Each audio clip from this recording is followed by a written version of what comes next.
truth, yeah, ruthless truth.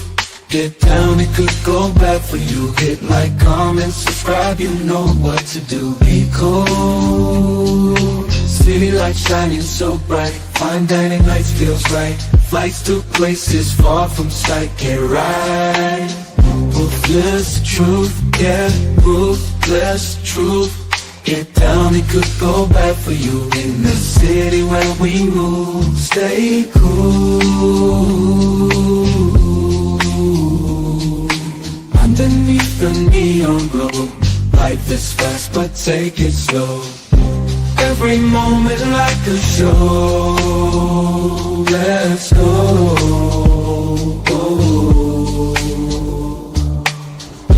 Dancing through the night, we got energy flows we can't hide. Feel alive, we outside. Moments fleeting but we shine. In this rhythm we align. Time flies. Moments fleeting but we shine. In this rhythm we align. Time flies. Ruthless fleeting but we shine. In this rhythm we align. Time flies. Ruthless truth, yeah, ruthless truth. Get down, it could bad for you. In the city where we move, stay cool. Stay cool. Hey, nobody bigger than the program. What's up, YouTube? Welcome to the show. Hit the like button, share, and subscribe if you're new. Today, we're going to get right into it. You know, just for that, we are in a new era. We are ushering in a new era and time of the way women and men deal with each other.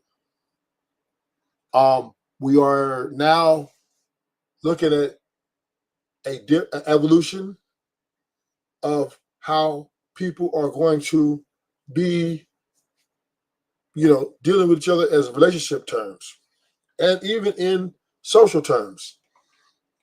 And we're going to learn that in this, we will learn that it's all about the dollar.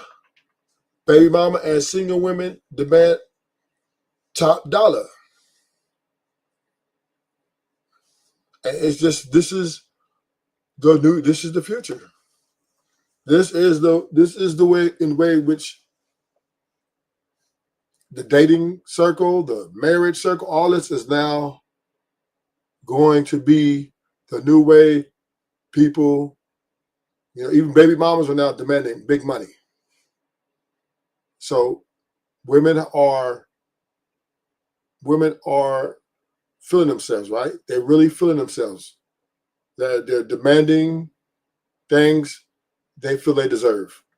This is the who can check me boo era, right? And this is where we at.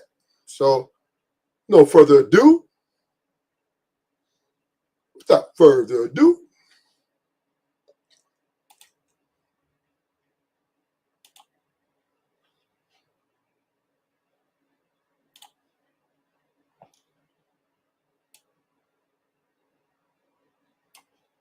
Two. Why I get divorced? He was a bomb, Kendra. Ooh. Now, was it the first child, the second child, the 2-decade-long marriage, or perhaps the third child before these bum qualities started to arise? Let's proceed. We're not going to talk about him. Okay, we're not gonna talk about him. Okay. We're not going to talk about him. Okay, Tierra, 43. She works at the daycare. Was once married. Mom to 3. All by your ex-husband, right? Oh, my ex-husband, yes. What's your zodiac sign? I'm a Scorpio. All right, let's go. Tierra, how old? Ucha, I'm tired. So we gonna move fast. I'm tired too. Oh my God, I know it's terrible. So am I. Tierra, 43, Scorpio, works at the daycare, divorced. I own a daycare. I don't work at once, Kendra. Ooh, correct. Wait a minute now. Correct me, entrepreneur. Wait a minute, Kendra. Yes. I apologize. I It's okay, it's apologize. okay, it's Correct okay. me. Okay, she owns a daycare. Okay. Yes. What kind of man you looking for, girl? Oh, someone driven, someone honest, someone that wants to have fun, someone open-minded, Okay. Someone successful. I cannot stress that Successful. enough. Someone about their bag. Okay. Is successful the same thing as successful? It's like she forget the C's the same way she forgot the condom with the bum. All right. Yes. What are your deal breakers? A liar. I'm real understanding. So you can tell me anything. Like, she got a fat ass. I like it. Let's look at it together. Like, you don't have to lie. You don't have to cheat. Be honest. That's it. Be honest. Okay. So he could look at another woman with you. Yeah, it's like I enjoy looking at. I appreciate a good looking woman that takes care of herself, and she got a cute outfit on. I might give her a compliment. She got a nice body. I might give a compliment before he does. It's okay. I'm not jealous at all. Okay. Okay. Yes, not jealous at all. What are your deal breakers? Just a liar. Broke. Not a go-getter. Comfortable. Doesn't want more. Okay. That's it. Should he look a certain way? Just attractive. I'm not really into big guys, but no skinny ones either. So have some meat on your bones and be attractive. Take care of yourself. Hygiene is very important. Smell good. I love a man that smells good. That must mean she's not a big woman, right? Let's keep going. Okay. Should he make a certain amount of money? Kendra, you gonna kill me for this one? Now she keeps calling her ex-husband a bum, right? Pay attention. But I'm gonna say 300,000 and more. Don't play with it. You know we had a girl, and I think 300,000.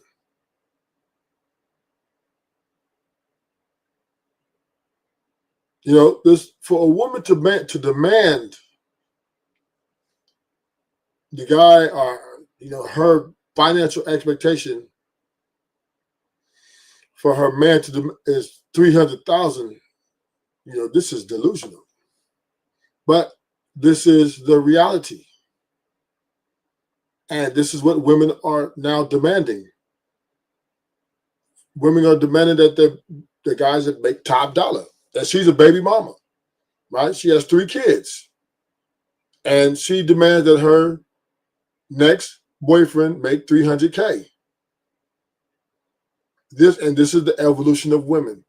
They are letting their nuts hang. They are speaking their truth. They are no longer playing ring around the rosies. Either you got it or you don't. Either you bring it or leave. So the days of I'm going to pretend I like you, I'm going to pretend that you're special are over. Women are coming to the table saying, you need to have these qualifications. I'm just not going to deal with you. And that's fair. That's fair. We're not complaining about that, right? That's okay. You know, every person has a right to have expectations. Every person has a right to have, demands, or what we call boundaries and things that they expect from their person that they're going to live with or share with. But when you put too many guys in this circle, we're like, don't leave with your money, don't this, don't that, don't do this, don't do that. When that doesn't make sense, when the women are setting expectations and they're looking for these things in men. This is part of the prerequisite to relationships. I think all the girls is gonna follow suit now. She came on and said she wanted a guy that made 500K. She would settle for 350K. This was, I want to say, 2 years ago. And she called me this year, a couple weeks ago, and they was in Thailand and said she's about to get engaged. So, and he made way more than 500K. So 300K. Now you know the cousins is gonna say, I don't care. She don't I care. don't care what the cousins gonna say. All right. Because you have to think of it. When you have a man, he needs to be able to provide with or without you. If Oh, something happens to my daycare and I fall, I need him to be able to pick me up. I need him to, if you pay the mortgage, I'm gonna pay the bills. Okay. I find it hilarious that a man that can make $300,000 per year, they are thinking about how to make their woman's life easier. Whereas when a woman makes $300,000 per year, she's still looking at a man as an insurance plan. God damn it. You can't make this shit up. Meanwhile, never considering if she's what a $300K a year man wants. But instead of hitting her with reality, But we just have to accept the truth. This is the way women are want. And these things are not changing anytime soon. You either got to, adapt, because you're not coming in and changing it. It's not going to happen. You're not going to be able to change a woman. You're not going to be able to convince her otherwise. All you can do is basically, present, date, and graduate. That's it. So I have another video. We're going to look at Brittany Renner. She's demanding $35K, right? And once again, right, these baby mamas are demanding top dollar. TMZ, she was asking for at least, and this was an increase, at least $35K per month. Said she wants the court to increase PJ Washington's child support payments to her, saying in a new filing this week that $5,500 a month is not enough. Renner made her case to the judge in documents that TMZ Sports has obtained, asking for at least $35,000 a month from him in an effort to raise their 4-year-old son in a manner suitable to a kid with such a rich father. Goes on to say she claimed in the docs when she and the NBA player first agreed on a 5.5 number. They lived together in North Carolina, but things have drastically changed since she and a toddler moved to California late last year. She says she cannot afford the high cost of living, given the current child support orders. And she added that with Washington exercising less than a half of the visitation time he is entitled to, she now is struggling to make ends meet. This was them in happier times. All right, taking that. She wants $35K. And, this is what the demand is. This is the top dollar these women are asking. This is why women don't like broke men. This is why women don't want broke men. Because when they get ready to leave you, they want something to take from you. Right? This is why they pick the top dogs. So, gentlemen, you don't feel bad that they don't pick you. Because you can't afford them. We just can't afford these type of women. Right? You're going to have to realign, readjust, and understand they within your budget. And, don't get too caught up in trying to live for these people, right? Live for yourself and be happy within yourself. And this is the best way to approach this 2025, 2026 dating era, right? Because 2026 is pretty much here, man. And, you get with a girl, remember her intentions are not clear all the time. But remember, there is no guarantee that she's not going to dislike you in the end. So there is always a potential for breakup when there is a relationship, which can cost money. So once again, right, short-term investments are valuable. Sometimes it's just better to pay and get out the way. Get your little whatever you all pay for, the little sex, whatever, and get out the way. Because it is not healthy. It is not healthy to have a long-term relationship with these women. They're just too much. They come in and they want you to be successful. And then when they get mad, they get angry with you and done with you. Now they want to demand top of the dollar for you. Oh, child support, or, you know, you need to pay my bills. All these things women are demanding. And as men, we have to understand it's not our fault that they're charging for this much money. It's not our fault that they want the world. It's not our fault. So all we can do is try to steer clear of these type of women and try to be the best version of ourselves for ourselves and live for ourselves and be selfish for ourselves. Because the moment you start caring for one of these women,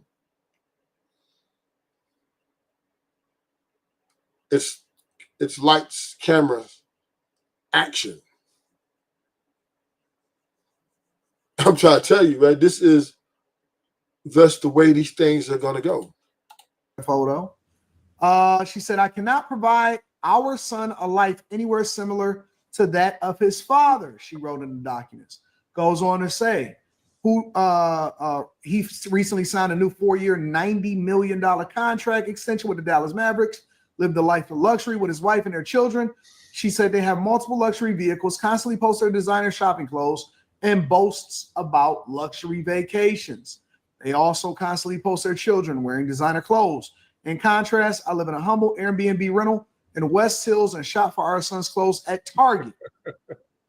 In addition to the $35,000 a month, she's also asking Washington to pay her attorney's fees, which totals $50,000. The hearing, $50,000. The hearing on the matter has been slated for November. All right. So, with that being said, what are you guys' thoughts on Brittany Renner asking for an increase from $5,500 a month to $50,000 or $35,000 a month? It's crazy that she was doing perfectly fine before he got his increase.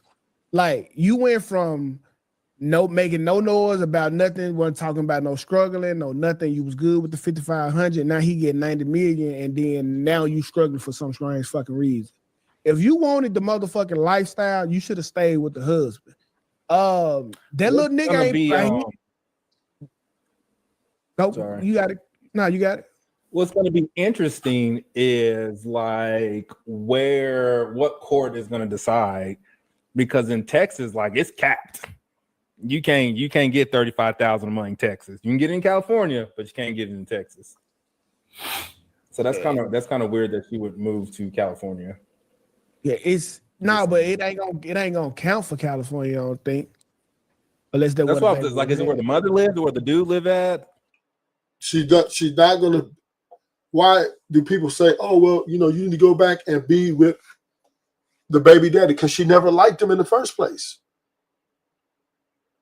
She was only pretending and playing a role until she felt that, okay, now I can collect my paycheck. Now, granted, Brittany Renner, I think she made her move a little too soon. But this is what happens with these women when they try to get in with these men that they don't like. They just can't stand them. So once they get pregnant, when that baby comes out, they ready to get rid of them immediately. Women can be with men they don't like to try to gain, some sort of financial advantage, and it's just hard, right? It's hard to stay with them for a long time because ultimately they can't really stand these dudes. The dudes that, them having sex with him is very, like, almost they want to vomit, but they do anything for that money, right? Women hate to work hard. They hate to sweat for their dollar. They want the money to fall out the air. Women they're not strong hustlers. They don't like to get out there and break their backs and sweat and stress out. No, they just want the money to fall out the air. So what do? They go try to find them a rich man get in here and good with him, try to get him to, whatever, put a baby in him, or even give him some sort of deal. And, but the thing about it, this is very difficult. See, using men for money is very difficult because they don't like the man that they're using. And that guy's going to want intimacy. That guy's going to want sex. And it's difficult for a woman to have sex with a man she doesn't love. When she doesn't want to hear about his day. She doesn't want to hear how you feel when she's using you for your money. She doesn't care. So this is why they leave so quickly. But this just goes to show money does not create happiness. Money does not create emotional support. Money can't make you feel good. Now, it lasts for maybe a week, maybe a month or so. I love to spend. But in the end, money can't make you happy. It can't sustain it. Money does not create love.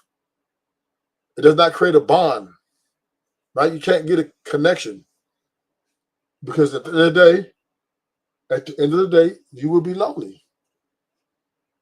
You will be lonely. And for the love of money is the root to all evil.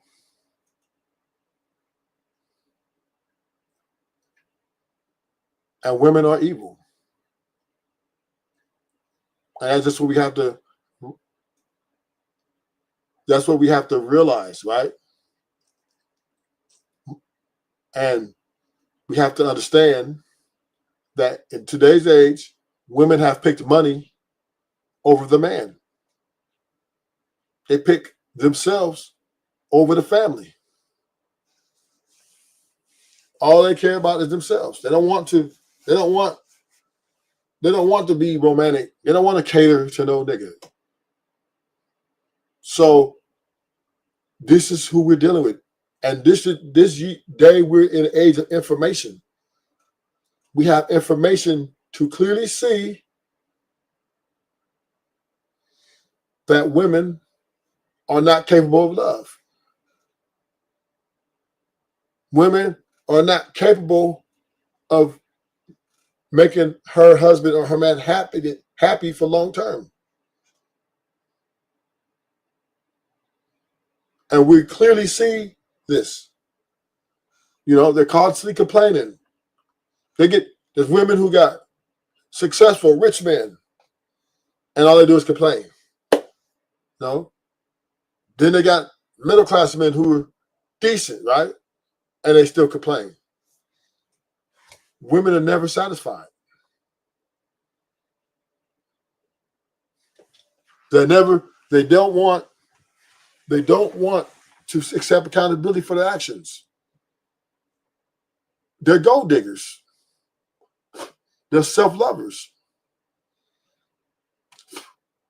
So women, to me, are just, they're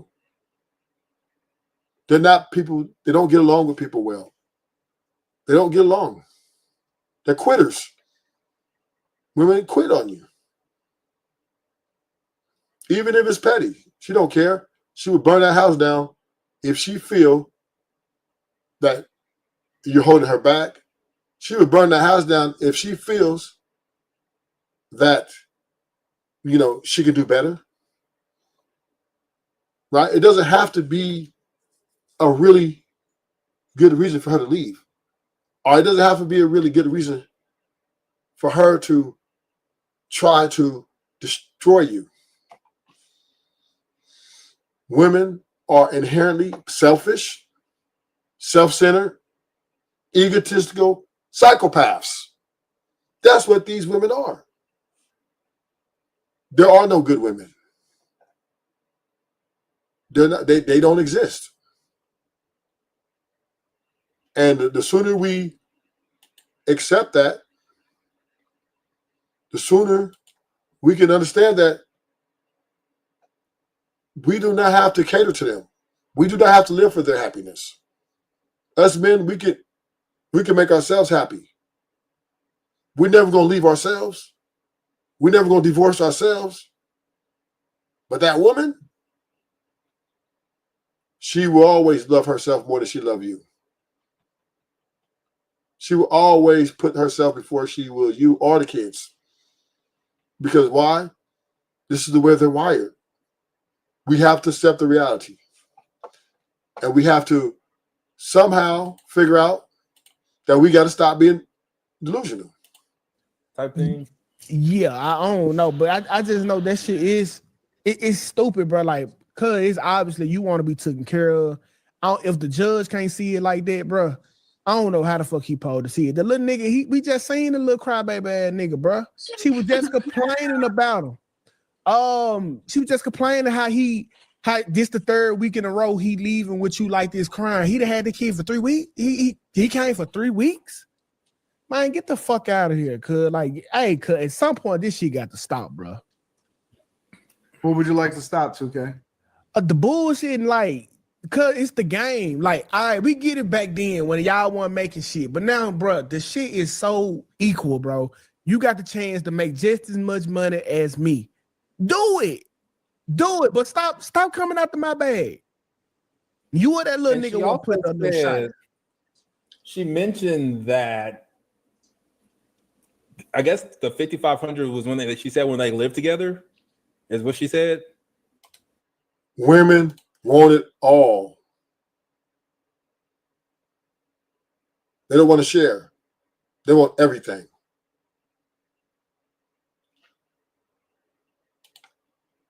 They want it all. They don't care. They don't care. If you can't give it to them, they're going to get you up out of there. Yes, I'm not sure exactly. Because I thought that was weird. And then she said that she moved to California. That nigga ain't never moved to California. Why you move to one of the most richest states in the union? It's stupid, but the little nigga 3 or 4, bro. What he gonna do with 5,500? G? Like 5,500. If y'all get 5,500, Lexa say, my nigga, put me up. If somebody gave less 5,500 a month, she'll say, I'm put up. Shelved. I'm straight on 5,500. Man, I'm straight on 5,500. I'm a grown ass nigga. You straight on 55? Nah, I get a little bit more than that. She's gonna get cut off over here, nigga. Shit. I could make $20 stretch for 2 weeks. I The grew up repo man poor. gonna be 5,500. Me and Lexa, we on the same time. I can survive off of 55. I didn't grow up poor, but I sure make 55. I have to move and buy some shit. I can survive off of $5,500 a month.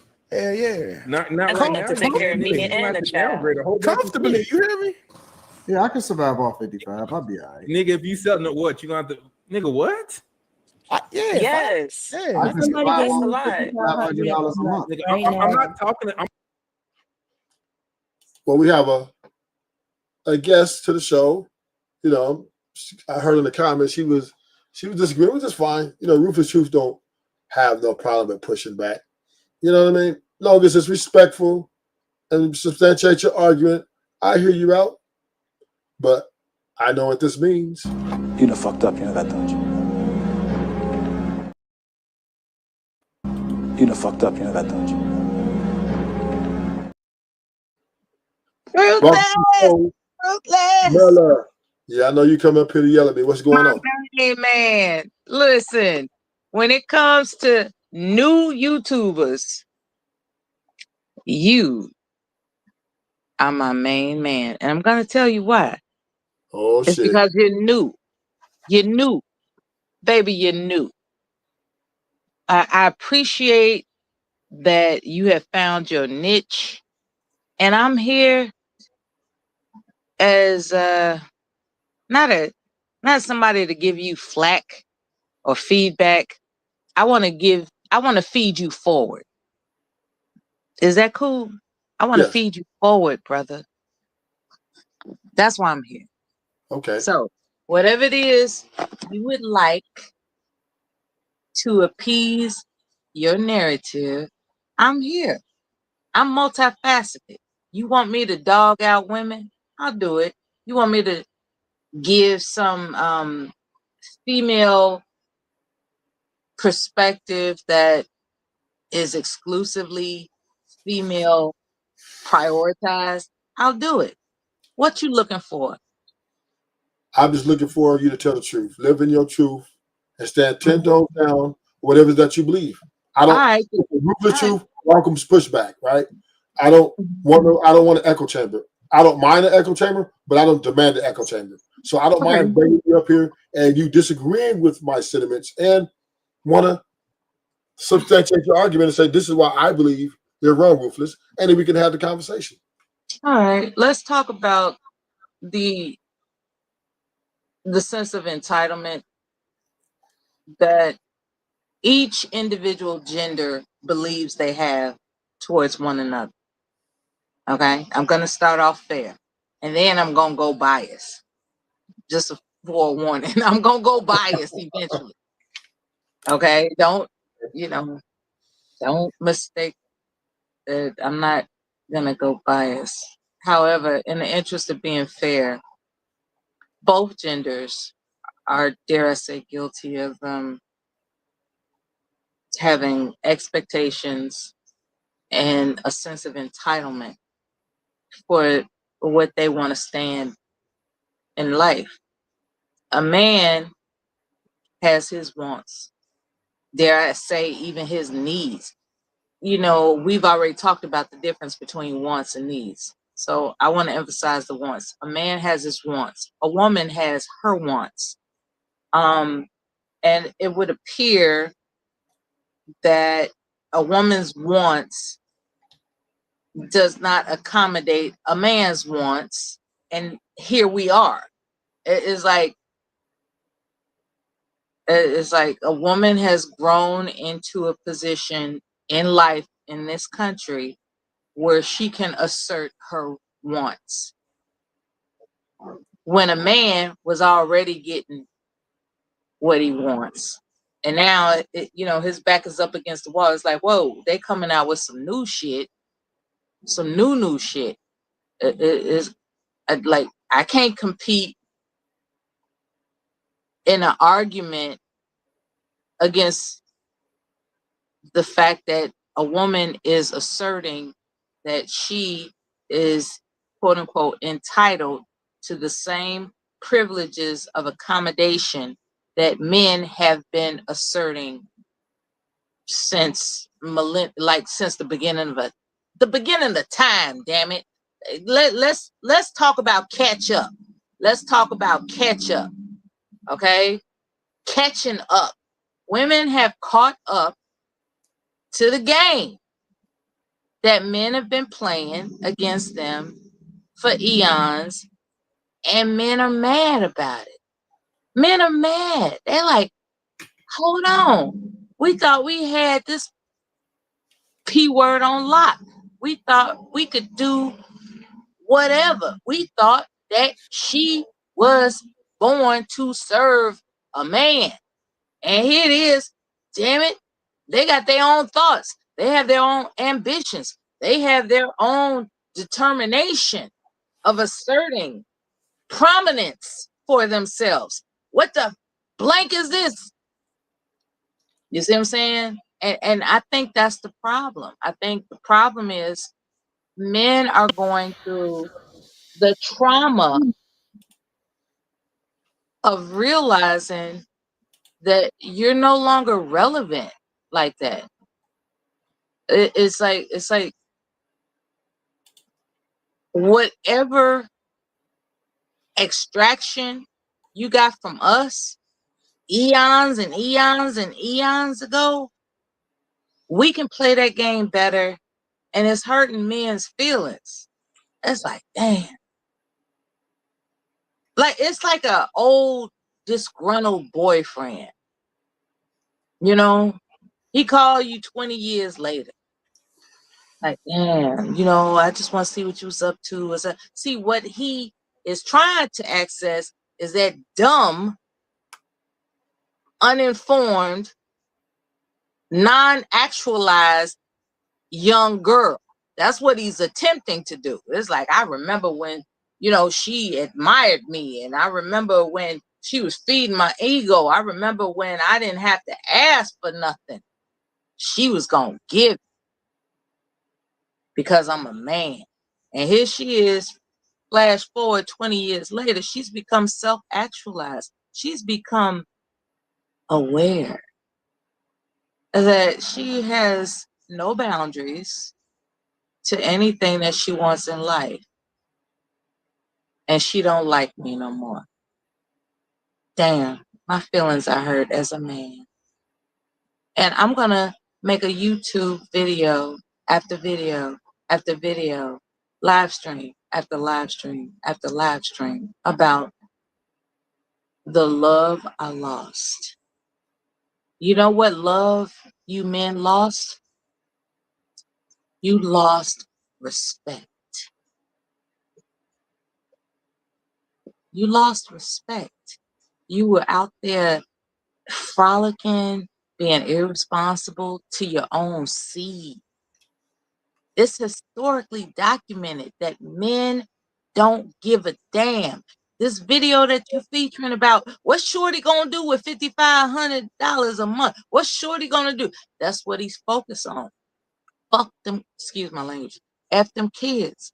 He was like, what, like a kid, like we could just give him oodles and noodles until he grown. Like, you know, men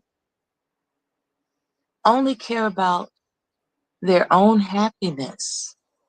That's all they care about. So in retaliation, we're going to make you understand that your own happiness is corrupt. That is the nature as to why these types of women are doing what they're doing. We're going to hold you accountable for your corruption. It's going to cost you to be corrupt. It's going to cost you. It's like, oh, you think you can procreate without cost? You think you could just leave me stuck with your offspring?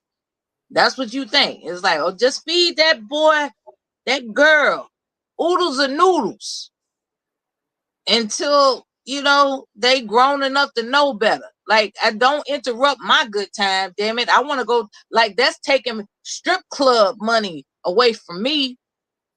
That's what these Negroes are emphasizing. $5,500 a month. That's strip club money. That's taken away from the money that can influence some bad B to get on me.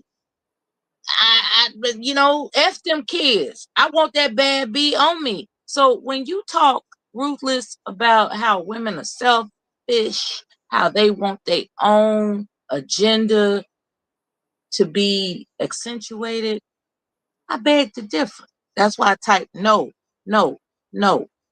With everything that you're saying about us being selfish, because I'm flipping it around. What about men? Men, you know, like there's no good reason to leave a selfish, abusive man. Yeah, there is. He's selfish and abusive. And you make it seem like women are supposed to just deal with a man because I won't say in your mind, but in some men's mind, the constitution of their being just, it dictates that a woman only exists to serve a man. And that's not true. It's not true. A woman does not exist to serve a man, Ruthless. I don't know why you can't understand that. It makes me sad that you don't understand that a woman does not exist to serve a man. A woman exists to partner with a man. But you don't want partnership. Not you, Ruthless, specifically. But there are some men that don't want partnership. They want servitude. And guess what?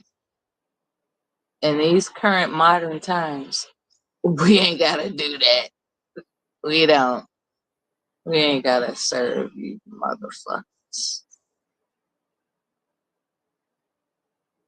That one-sided shit is dead and gone, and men Okay. are mad about it. I'm done. Thanks for listening. Okay. So thank you for the 100 year ago argument. But in the last 20 years, men have been acquiescing to the standards of women. Men have No, been men no, have they've been been selling men, crack men to have been, pregnant women. but once again, let me men have been put the money up front.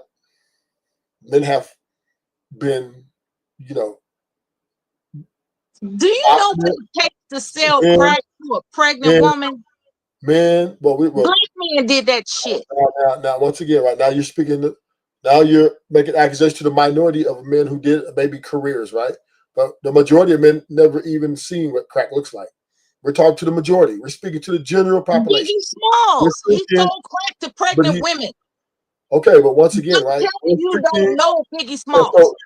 okay, so what we're not going to individualize and talk about one specific guy or one little small group of men. We're talking about the general population, right? Generally, most men are average and they have average jobs, right? Biggie Smalls was abandoned. Women have been leaving everybody, right? They've been leaving the poor man, they've been leaving the middle class man, and they've been leaving the rich man, right? Who ain't selling crack. You see women complain about, men who are not doing the things that are, I would say, well, one would deem unhealthy to the environment of a state of one human being. But what we do understand is I'm referring to the absent fathers. you made an excursion that men want women to serve them, right? Well, men have been serving women for the last 70 years, right? Because when men are paying the bill,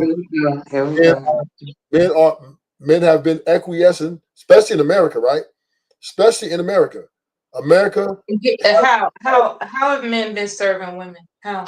By making sure you are taken care of financially, by making sure that we respect your whatever is rights that's afforded to you.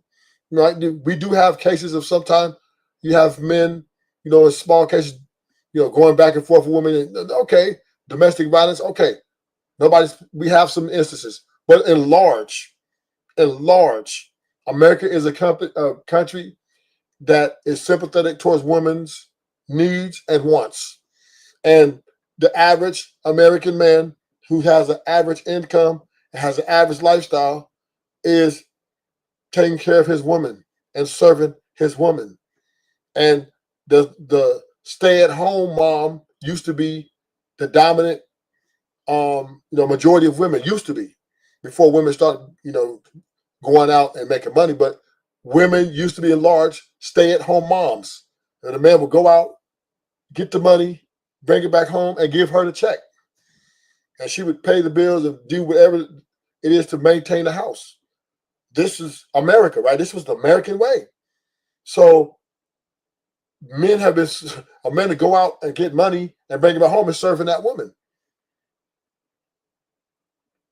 So this is what this country was founded on, right?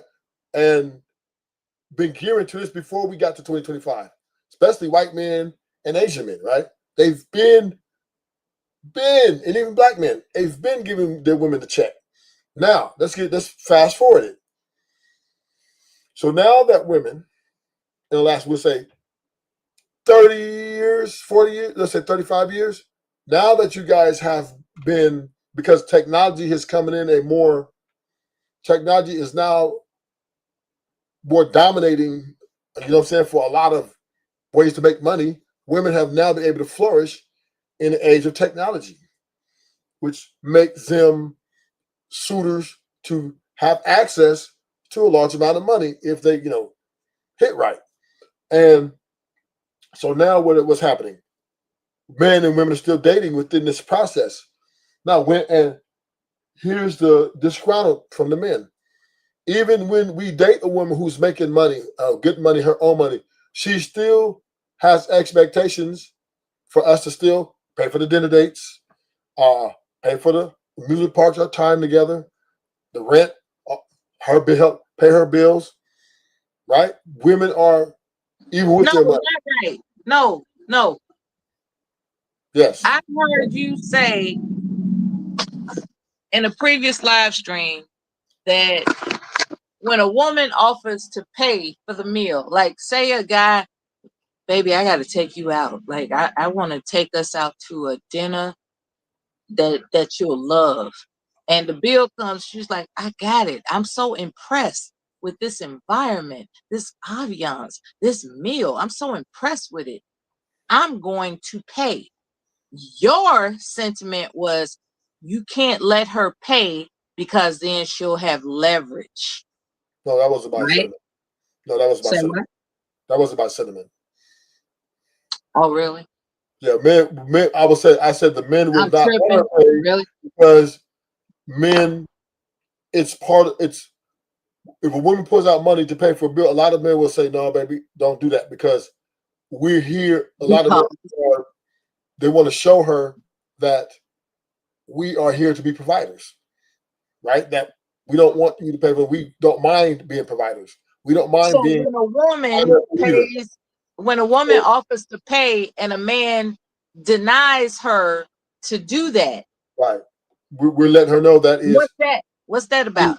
we're saying to her, we don't mind to When you position. just asserted that a woman We're saying is what we don't mind is we don't mind letting the woman know that we are providers and we don't mind playing this role, our position.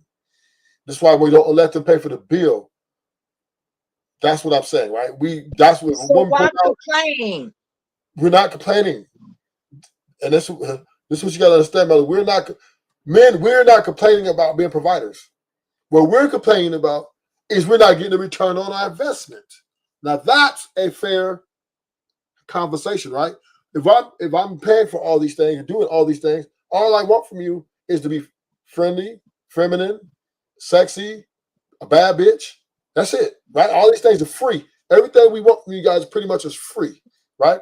To have I offered to conversation, pay my part and you right? turned it down, but then you want to throw it in my face like But you owe me we're not asking because y'all I for money, paid. When Mella. We're not asking you guys for money. There's some men that may say, "Hey, baby, I'm in the 50-50." There are some men that might demand that, right, Mella? I'm not saying that, but in large part, men don't mind being providers, right? They don't mind paying for the dinners. They don't mind paying for the dates. They don't mind paying for the parks and our so why time are they together. complaining about this Because 5,500 because we're child support complaining shit? because we're complaining that you guys are not even reciprocating the free shit and short meaning you guys are not even showing appreciation for all this free stuff that you guys are getting. That's the complaint, Mella. It ain't that we want the money back. It ain't that we want the dinners back here. You owe us. No, we want you to be non-combative, very compliant, at least to get on our program to get with, so we can move to the future to succeed. So yes, that is a fair complaint, Mella. You guys are not even returning the free stuff you have that you said you would do. And then let me give you an example. To date a woman exclusively costs money. The price is if you want me to hold this coochie down for you to hit it, only nigga, you need to be a provider. And so this is the price you guys are charging without saying it, right? That hey, you want me exclusive? You want me to yourself? You want me to be your whatever you want to do? Your call Yeah, I'm girl. not paying for nothing. I'm Your not paying call for girl. right. So He said right. That's so sick. That is so sick. so That is so sick. It's like I'm gonna solicit you against your will, and because you accept it, I'm gonna hold that against you. No. Listen, let me. I'm As almost there. No. This is what I'm saying. capturing No. That's what I'm of the saying. time. What I'm saying is the price to get exclusiveness with a woman. You guys charge a certain fee for that, right? Without saying it's an unhidden saying, but we know that that's the standard, right? No, it's not right. You guys didn't say. Nobody's charging. You guys didn't say. Okay, right? We're gonna act like this. We're gonna be like this because you've been such a gentleman. You've been such the provider that I've been looking for. So in return, we will reciprocate to you our femininity. You'll be your arm candy. That means you better show us off. You know what I mean? You got a bad bitch or whatever it is, and to your friends, right? We give you sex, unlimited. We we can be companionship as well. This transactional narrative that you pay, like there's a difference between an escort and a relationship. There's a difference. Not really. It's not a big difference at all. It's really the same thing. It's just the relationship sounds better, right? It just sounds a little bit more genuine. But it's an escort service. When you're dating is escorting. The woman's charging for her time. And the average woman who's showing up to that date, she's not expected to pay. She's not even gonna bring money half the time, right? Or she might bring a credit card just in case the shit goes bad and then she has to make a run for it, like get an Uber, pay for her meal, get up out of it because she just can't stand your ass. But if it goes good, if the date is good, she doesn't expect to pay for it. This is escorting at a higher level, but we call it in America and in the world dating or relationship things. But really, it's just a either the short-term escort or long-term escort. And this is what I hate America. This is why I can't stand this country, because we just can't call this shit what it is. We just can't do it. Women can't just say, okay, I'm selling my pussy, for you to take me out and treat me like I want to be treated. But now in 2025, and this is why I do respect the women, Mela, and I'm gonna give y'all flowers right now. I'm gonna give y'all flowers. You guys are no longer playing the game anymore. You guys are coming out. We didn't say, hey, we want money for our services. We want money to be with you. And I love that. I love that because now we're keeping it real. We're keeping it trill. But now against the men, I have a problem with, because we're so delusional. We think that a woman shouldn't be demanding these things, but she should pretend to like she likes us. Yeah, men want us. We want it to still be to her to pretend like she's into us, instead of just coming out saying, "Boo, I just want money. You want my time? I need the money. You want me? I need money." And we're delusional because now we're saying, "Well, hey, that's not a good woman. We don't. Who want women?" But every woman always used men since the beginning of time. Period. And that's the name of the game. And women are not playing that game anymore. Oh, well, I'm going to pretend that you're just this great guy. No, nigga, I want money. And I want this. And I want that. And that is transparency. And to me, that's more attractive. I'm more attracted to women who are transparent than women who are trying to trick a nigga out of his money, trying to pretend like she's just nice woman, like she really gives a fuck about my day yesterday. When she just come out and say, hey, I'm here, boo. You know what I'm here, boo, for? Let's get to it. Either I have the option to, I don't like you like that, or let's go. I like that option. And it's the same with the women. The women who date a man would want a man to tell them, hey, I got other women. I'm dating other bitches. So they can have the option to continue on or to go on and find somebody else. Women so it's equal equity here. It's equal equity here, right? Transparency is currency these days, in my opinion. And I think men aren't used to this, right? We see, Bella, this is where I think you miss in my message. My message isn't to complain about you guys in general of who you are, because I don't mind you living in your truth and being who you are. But my message is to the men. I'm showing them that these women are who they are. They're going to get with you. If they get mad at you, they're going to leave you. They're going to want your money. If they get with you, they're going to want your money. They're going to want, they might like you for a year, 2 years, 3 years, even 5 years, even 8 years, and might not like you no more after 8 years and leave you and then take the money and the kids. This is just the information is saying that women are no longer going to pretend to live with somebody that they don't want anymore. They're out of there. Women are not no longer pretending on a date anymore. Hey, I'm just dating you to see if you're a great person. No. They are dating for a guy who is highly successful and is going to make them happy. And they're going to let that dude know, this is what I want to make me happy. And this is 2025 scene.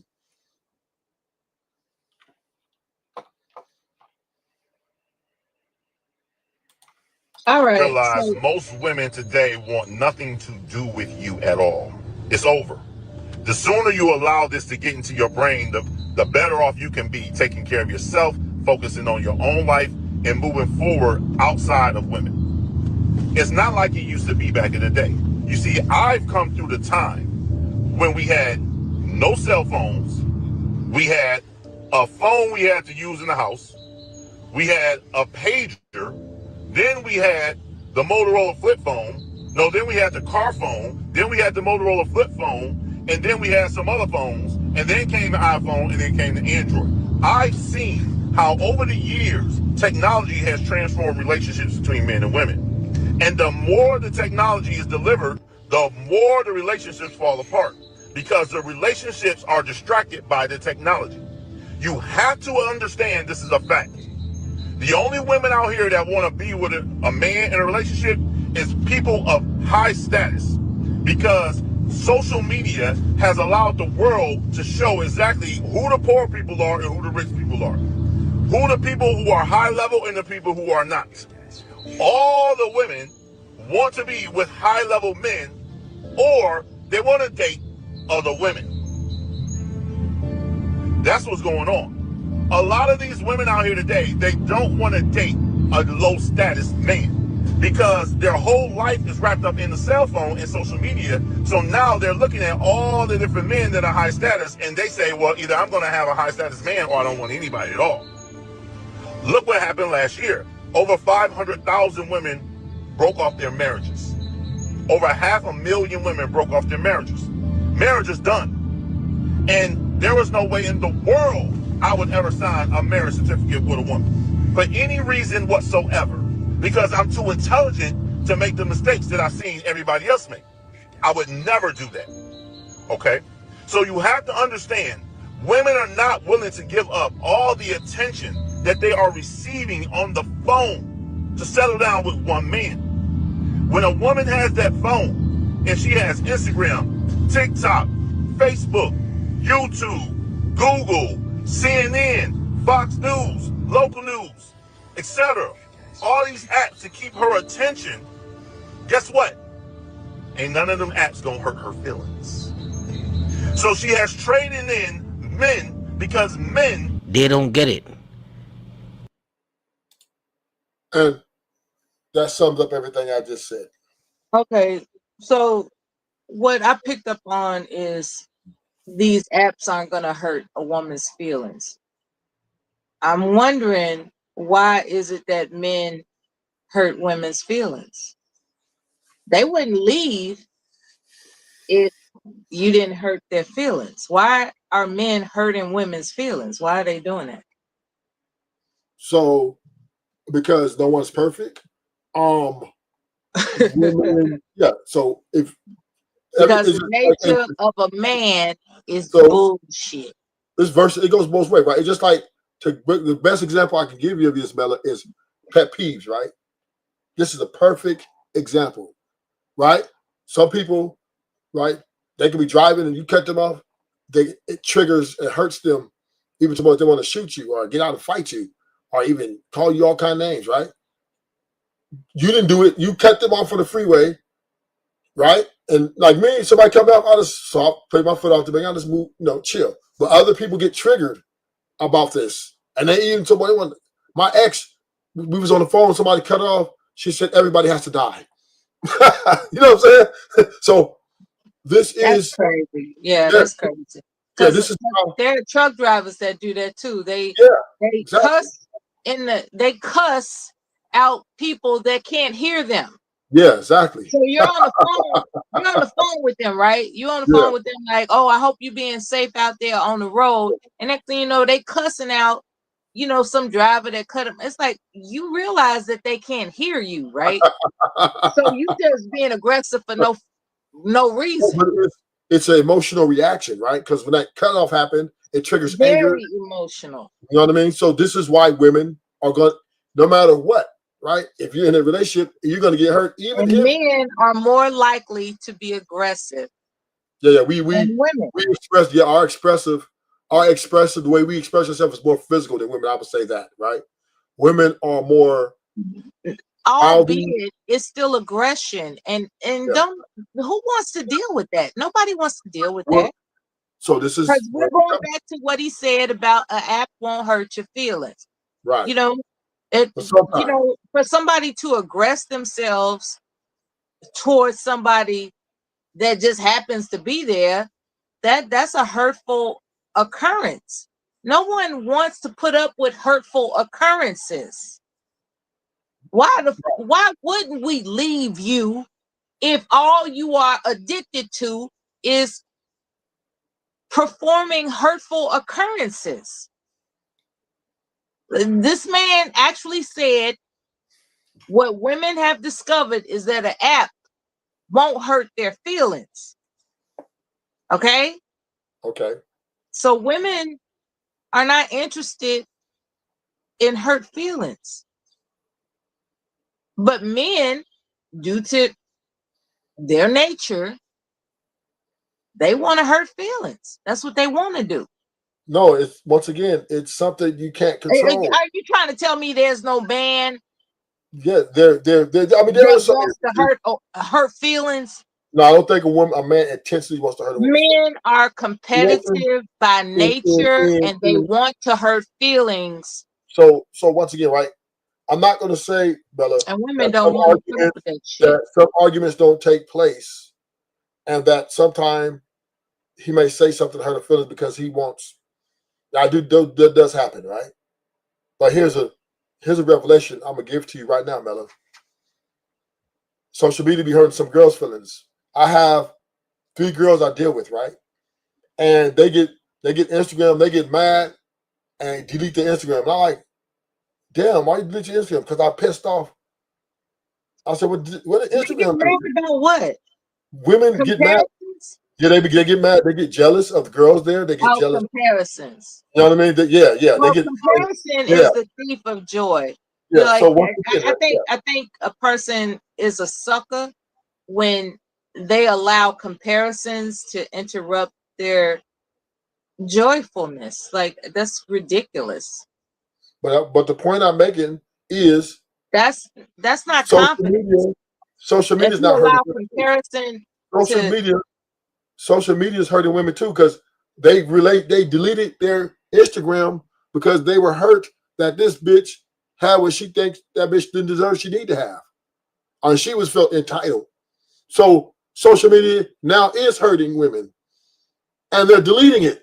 And I laugh. I said, "Damn, I've been having Instagram for over 8 years. I've never deleted Instagram, but I have several girls I know that delete Instagram, delete their TikTok. My last ex, she deleted her TikTok because some girl on there she was mad at was talking about something, and she deleted the whole thing, and still don't got it to this day. So, a woman, back to the pet peeves, right, Bella? That's why I use the pet peeves. Why did she delete it?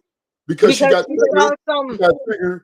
Some exclusive vacation or some shit. Yeah. I forgot what she told me, but it was something petty, right? It wasn't nothing. I told her that has nothing to do with you, but she didn't care. She didn't care. So once again, that's why I brought up the pet peeve thing, Mela, to show you that it does.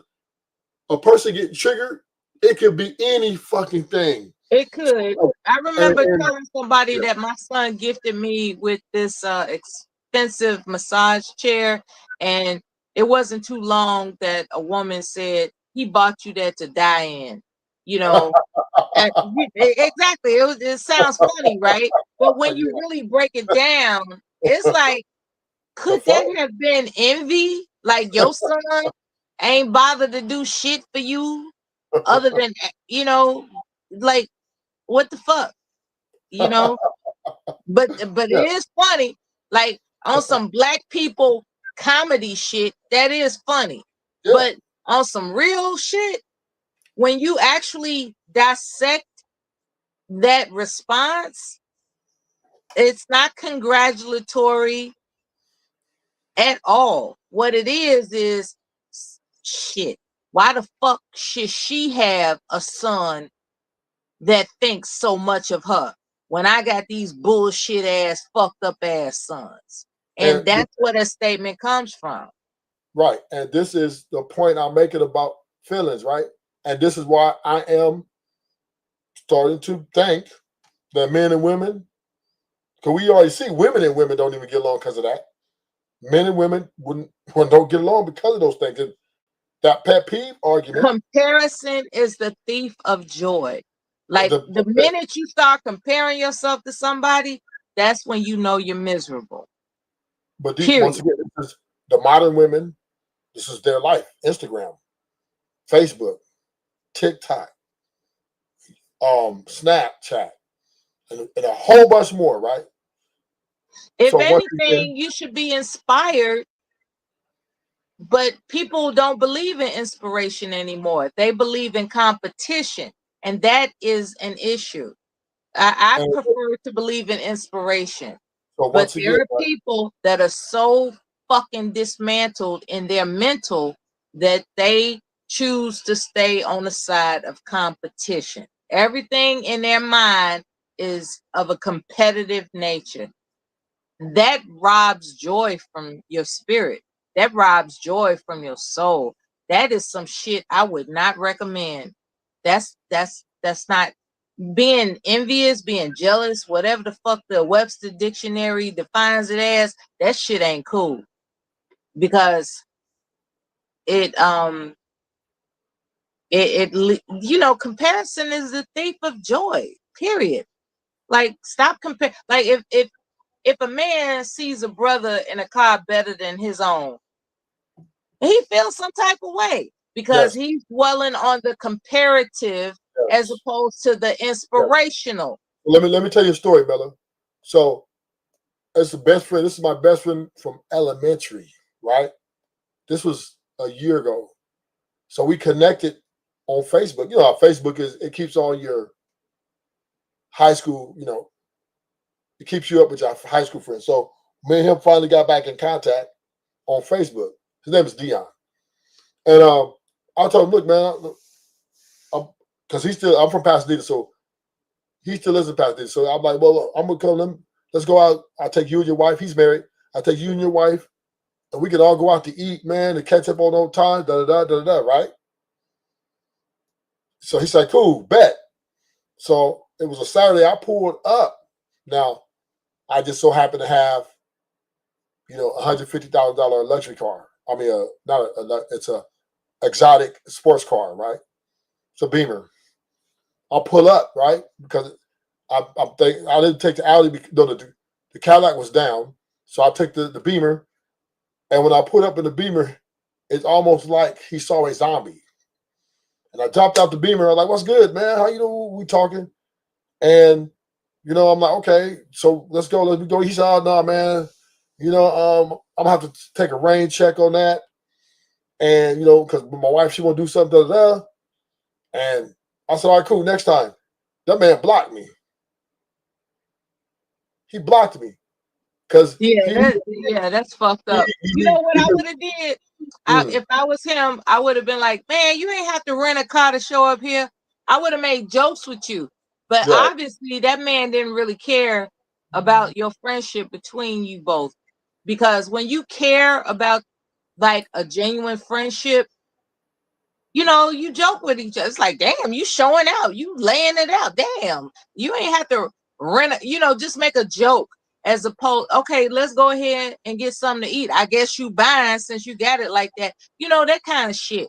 But he was so hurt from what you're saying. He was so hurt in his ego about his wife giving him flack, like, damn, you ain't got it like that. It was an ego thing. See, I think it would have gone differently if it was just you and him. But because he brought his wife, he thought you were trying to stunt to get his wife's attention. That's why he blocked you. You should have just made the situation between you and him. But because you showed up all extra, inviting his wife intentionally, like you bring your wife, you know what I'm saying? It's like, oh, you gonna show up like this But to this is to plant a seed of discontent in my wife, nigga, you blocked. So it's no different than a guy that has felt some type of way and he finds out that there's this picnic coming up, in that social club. And what does he do? He brings the ex-wife of one of his brothers to the picnic. Whether he's screwing her or not, the fact that he's like, I just want all y'all to know I genuinely don't give a fuck about you. Genuinely. That's so really it would be more sincere if it was just you and him, But why did you invite the wife and you didn't bring your own girl? Like why would you do that? That's something fucked up about you, man. Like you should have at least, got one of your 3 babes or whatever to join you. So it's like, yeah, I got all this to impress my girl. At least give that scenario, but you just pulled up on your own, like, I'm here to catch the fish that you got on your arm. so That's where he took it. just the thing though, but this has also been forever in the hood too. Niggas when you come to the hood, you poor or okay, right? If you poor, niggas fuck with you. But the moment you come up and they feel you doing too much, niggas will cut you off quick. So bottom line is back to the relationship thing.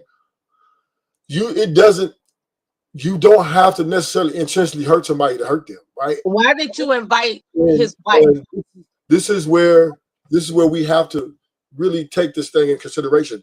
Why did you invite his wife? No, I didn't invite his wife nowhere. I just told him he was like, oh yeah. No, I told him I'll take you guys out to eat, right?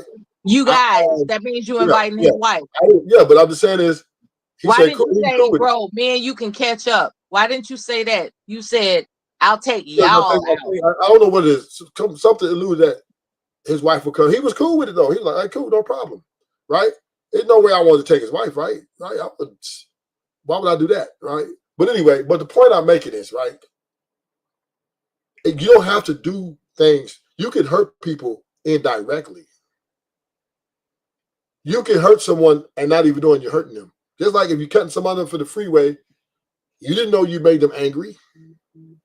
You weren't trying to make them angry, but this is how you drive all the time. And nobody else chilling. But this one guy or this one particular woman had them emotionally, they feel hurt and angry about it, and they want to fuck your life off, right? So this is just once again. So now we can stop the finger pointing. That's what we got to stop doing, right? People can be triggered indirectly. So when I mean that men and women, we typically don't get along, is because we can't seem to not argue. We can't seem to, just have a good time together. How hard is it to have a sustained good time with the one you love? The one it's difficult. People don't realize that there are topics that can be discussed with one another that's not triggering. I think when you learn the art of communication, you can actually have a very pleasant quote unquote date. Like like the topic of discussion is the problem. For some reason, people ask provocative questions. They have expectations that lead to, again, provocative questions, as opposed to non-provocative questions. And that's the key to a good date. Do not ask provocative questions. And people don't even know what the fuck that means. Like, they don't understand the solid, I'm sorry, the serenity of asking non-provocative questions. That's what messes up, because say you ask a question on a date that is invasive, that's not gonna go over too well, because that's gonna linger in their brain. It's like, oh, they asking me this. This is something that tells on their intentions. And that's the problem. People ask provocative questions that give a clue to what their intentions are. And so here it is, the person is being asked this provocative question. They start being skeptical about your character as a person, let alone a man or a woman. It's like, okay, this is some crooked ass shit. Like, so I'm being lured to this restaurant on a date so that they can corner me and ask me these provocative questions. That tells a lot about your character as an individual. So my overall suggestion is, in the event that you're interested in somebody, be it man or woman, don't ask provocative questions on that date. Don't do that. But the thing about it is, we're even talking about the married people. They can't even get along. If the women divorced at 500, they sold their marriage by divorcing the men 500,000 times. That is an astronomical number. Because they don't respect each other.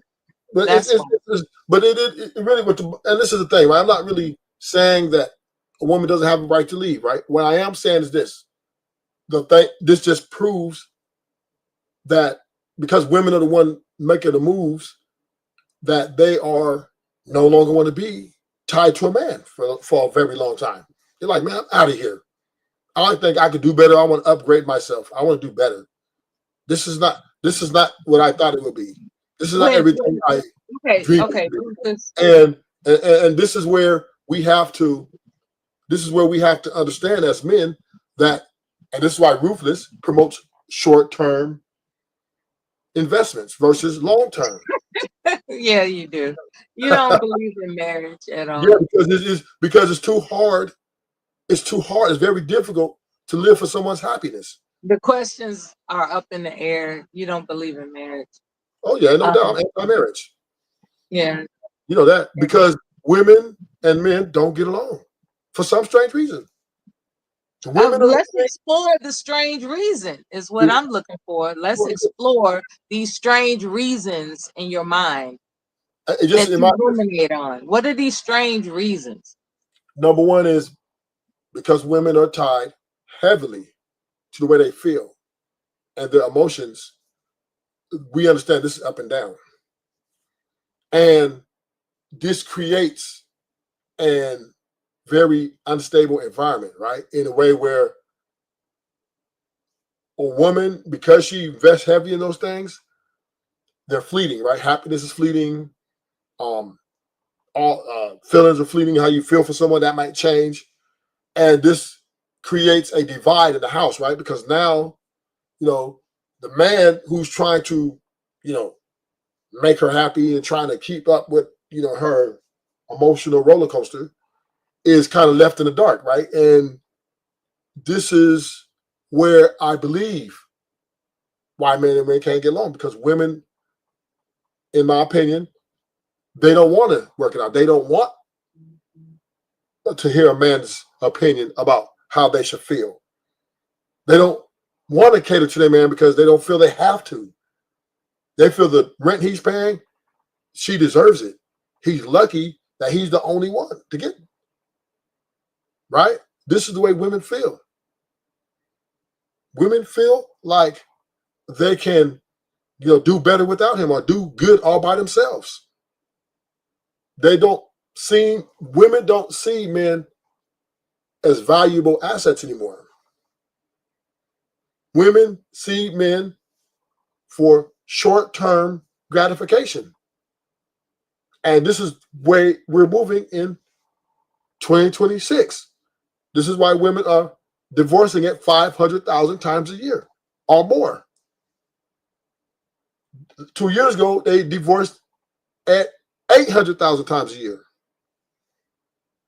The last year, 720,000 divorces women left men. And this year, they're at 500,000. Women are leaving marriages at a high rate because they're saying in their minds, we don't want to be here. We don't like this nigga. They like the marriage, they like the ring, but they don't like the man. And this is why they're leaving. So this is why Rufus is, promoting short-term investments with women are more valuable. It's better to pay up front, get what you got to get, and off with your life. And you work that until you find your little budget, you find what you can afford, and that's it. Because if you bring one of these women into your life, she's gonna fuck your world up. And I have a friend, a girl who's my friend. Whenever I say, you know what I say? Whose life you fucked up today? And you know what she says? Not today. I didn't fuck nobody's life up today. Because women will destroy your life. Period. Point blank. They're not there to make you better. They're there to make themselves better and to make their feelings validated. Women live for their own validation. They don't care about what the man thinks. They don't care about what you're going through.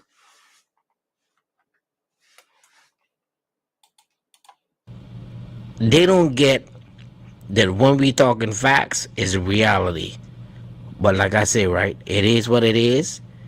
And everybody live life, be free, you heard me? None of those apps will hold her accountable.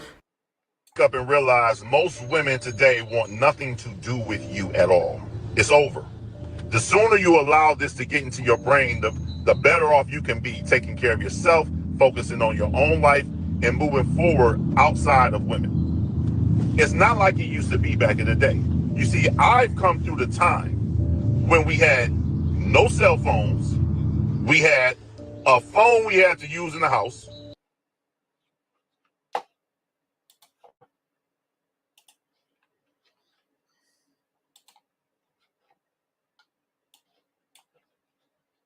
Dun, dun, dun, dun, dun, dun, dun. Dun, dun, dun, dun, dun, dun, dun, dun. They can't say out of the news. As reported on multiple different sources, including TMZ, she was asking for at least, and this was an increase, at least $35K per month. Said she wants the court to increase PJ Washington's child support payments to her, saying in a new filing this week that $5,500 a month is not enough. Renner made her case to the judge in documents that TMZ Sports has obtained, asking for at least $35,000 a month from him in an effort to raise their 4-year-old son in a manner suitable to a kid with such a rich father. Goes on to say she claimed in the docs when she and the NBA player first agreed on a 5.5 number. They lived together in North Carolina, but things have drastically changed since she and a toddler moved to California late last year. She says she cannot afford the high cost of living given the current child support orders. And she added that with Washington exercising less than a half of the visitation time he is entitled to, She now is struggling to make ends meet. This was them in happier times. All right, taking that photo. She said, I cannot provide our son a life anywhere similar to that of his father, she wrote in the documents. Goes on to say, he recently signed a new 4-year, $90 million contract extension with the Dallas Mavericks, lived a life of luxury with his wife and their children. She said they have multiple luxury vehicles, constantly post their designer shopping clothes, and boasts about luxury vacations. They also constantly post their children wearing designer clothes. In contrast, I live in a humble Airbnb rental in West Hills and shop for our son's clothes at Target. In addition to the $35,000 a month, she's also asking Washington to pay her attorney's fees, which totals $50,000. The hearing, $50,000. The hearing on the matter has been slated for November. All right. So, with that being said, what are you guys' thoughts on Brittany Renner asking for an increase from $5,500 a month to $50,000 or $35,000 a month? It's crazy that she was doing perfectly fine before he got his increase. Like, you went from making no noise about nothing, wasn't talking about no struggling, no nothing. You was good with the 5,500. Now he get 90 million, and then now you struggling for some strange fucking reason. If you wanted the motherfucking lifestyle, you should have stayed with the husband. That little nigga ain't Sorry. You got it. No, you got it. What's going to be interesting is like what court is going to decide, because in Texas, like, it's capped. You can't get 35,000 a month in Texas. You can get it in California, but you can't get it in Texas. So that's kind of weird that she would move to California. Yeah, but it ain't gonna count for California, I don't think. Unless that's what I'm like, is it where the mother lives or where the dude live at? Type thing. Yeah, I don't know, but I just know that shit it's stupid, bro. Like, cause it's obviously you want to be taken care of. If the judge can't see it like that, bro, I don't know how the fuck he supposed to see it. The little nigga, we just seen the little crybaby ass nigga, bro. She was just complaining about him. She was just complaining how this the third week in a row he leaving with you like this, crying. He'd have had the kid for 3 weeks. He came for 3 weeks. Man, get the fuck out of here, cuz. Like, hey, cuz, at some point this shit got to stop, bro. What would you like to stop, 2K? The bullshit, and like, cuz it's the game. Like, all right, we get it back then when y'all weren't making shit, but now, bro, the shit is so equal, bro. You got the chance to make just as much money as me. Do it, but stop coming after my bag. You or that little nigga want to put up no shot. She mentioned that, I guess the 5,500 was when she said when they lived together, is what she said. I guess I'm not sure exactly. Because I thought that was weird. And then she said that she moved to California. That nigga ain't never moved to California. Why you moved to one of the most richest states in the union? It's stupid, but the little nigga 3 or 4, bro. What he gonna do with 5,500? G? Like 5,500. If y'all get 5,500, Lexa say, my nigga, put me up. If somebody gave less 5,500 a month, she'll say, I'm put up.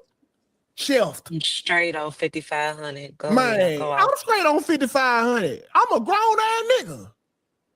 You straight on 55? Nah, I need a little bit more on that. I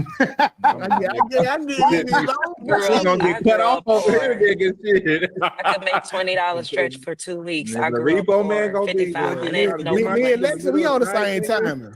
I can survive off of 55. I didn't grow up poor, but I'm sure make 55. I have to move and buy some shit. I can survive off of $5,500 a month. Yeah. Not right now. To take care of me and the child. Comfortably, you hear me? Yeah, I can survive off 55. I'll be all right. Nigga, if you sell what, you gonna have to, nigga, what? Yes. I can survive $500 a month. Nigga, I'm not talking about like starting over, like, nigga, as your life is right now. If you only made $5,500 a month, nigga, what some shit y'all shit ain't getting cut off. You're adding, what are you talking about? You're adding stipulations to no, try I'm to not, nigga. You have a life as of right now. You're adding the part of as your life is right now. That's not how life works. That's 66 racks a year, bro. You adjust to your circumstances. And so if my circumstances calls for me to only be getting $5,500 a month, then I would adjust. A 2-bedroom, 16, 18, about 22 paycheck, mate. What the fuck? Get a job. I don't understand why that would be difficult. I could move into a house that I already own. I own a car. Why is that so difficult to survive off of $5,500 a month? I go stay in my homeboy house. Get that nigga. I stay in my own house. It's paid for. Shit, like, cause that's too much money. I ain't gonna even hold you. Yeah, I'm pretty sure it's difficult. If I gave my wife $5,500 a month, she probably would leave me. So I know that's a lot of money. What? Hell yeah. Wait. So what? If I gave my wife $5,500, she probably would leave me, bro. A month? Are y'all smoking crack? Seriously? No, I'm super serious, bro. That's too much independence. And fuck no. Wait, she would leave you because it's too low? That's a lot. $5,500? I thought you were saying that it was too low. My bad. Hell no. I was trying to figure out that's life changing money, bro. $5,500 a month. Call it what you want. I mean, I could survive off of it. I mean, I was broke. Anybody that had never been broke in their life, they know how to survive. I don't think you need to. I have never been broke in my life, and I do think $5,500 you can live. Yeah, and not be alive. You can live a little bit. That's what I'm saying. I literally could pay. I could pay mortgages, rent, whatever. Yeah, and that's in the DMV area, which is high. So y'all agree or disagree with her asking for more child support? I disagree. Disagree. She's tripping. She's doing the 35 racks, nigga. Goddamn. She's doing the most. Maybe to his father. That's all it sounded It's like. because they got in an argument. She and mad, nigga. Yeah. She wasn't mad until they got in a fight. I thought she'd be cool economically. with 10,000. Yeah, 10. I give her a little bump. Well, I mean 35,000. Why does she need 35,000 a month? Yeah, no, why not 30? Yeah, that's true. Well, you got to max it out for the court. But she's saying, okay, here's my problem with it. She's saying that she can't give her child the lifestyle that the father gives them. Of course, because you're not with the father. You don't. It's like, oh well, he's posting all of these Texas pictures too, not in California. Yeah, and she's like, oh well, he's posting all these pictures. Yeah, because he's with a family. You are the baby mama. So if you want your child to have that lifestyle, maybe send your child with the father. The father, yeah. Mm-hmm. I give her a he also has more disposable income. And I'm pretty sure he won't even fight her. I'm pretty sure of it. He won't even fight her on her keeping that $5,000 a month. Listen, I ain't gonna even hold you, Anton. Like 35 racks a month ain't even a lot to him, because he make per month he make 1.9. Like it wouldn't even take one of his decimals away. But it's the principle. Yeah, it is the principle. Yeah. I don't know if y'all really understand, but that's what $400,000 a year. Yeah. What are we talking about here? He make 1.9 a month. Way too much money. I don't care. I'm not talking about none of that nonsense, nigga. He make 1.9 a month. That's $400,000 a year, bro.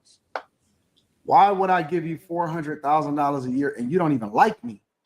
Yeah, I get it now. I get it. Just because you bust your legs open. Come on now, that's a lot of money. I owe you $400,000 a year. Lucky job, man. They said I ain't about to run this bitch no money. I'm about to go ahead and work at McDonald's.